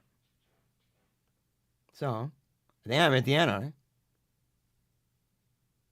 Yeah. Oh, at the end of this? Is that it? All right. I think so. Well, maybe. I don't know. There's a whole bunch more. I can't do it anymore. We're done. We're done. I think I've already been on for like 2.5 hours. 2 hours in 19 minutes. 2 hours and 19 minutes. Ugh. I hope you've enjoyed it. Oh, I hope you have. I hope you've had a good time. And if you did have a good time, maybe you learned something, right? Maybe you didn't. Maybe you were rankled, really upset. You're like, how dare you? How dare you talk about my boy? Okay. But I hope if nothing else, you say, look, then Paleocrat's got a lot to learn. And if you really believe that, pray for me.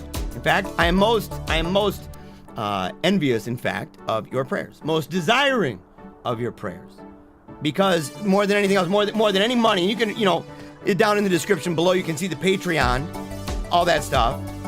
But at the end of the day, what really matters is that we're staying true to what we're doing. We got a thing we're rolling out that's going to be really cool. A person talked to me yesterday, and she really felt called by God to work on this thing to do with Eucharistic adoration, and particularly Eucharistic adoration for men, and to get men in there, right? Adoring the Lord, spending that hour of prayer, and it's awesome. And we've talked about it. It's going to be connected with the apostolate. You'll see more about that. But it's not about money. And I said, anything that you would make, it goes to her. I'm like, I don't want to benefit from that, because I believe that just benefiting from the prayer is going to be what we do. And we need to pray. Look, if you say, Jeremiah, this Nick guy, I don't like this Nick guy, or Pine Sap, or Spexo, or Groypers, and you're all mad. Pray for them. Pray for them. And not, you can pray, God would reveal himself to them. Pray that he simply blesses them more. And that maybe we can be part of something that makes all of us better and the world better. In the meantime, till next time, never give up. Keep on smiling. And memento mori. I wanted to make people dream bigger thoughts.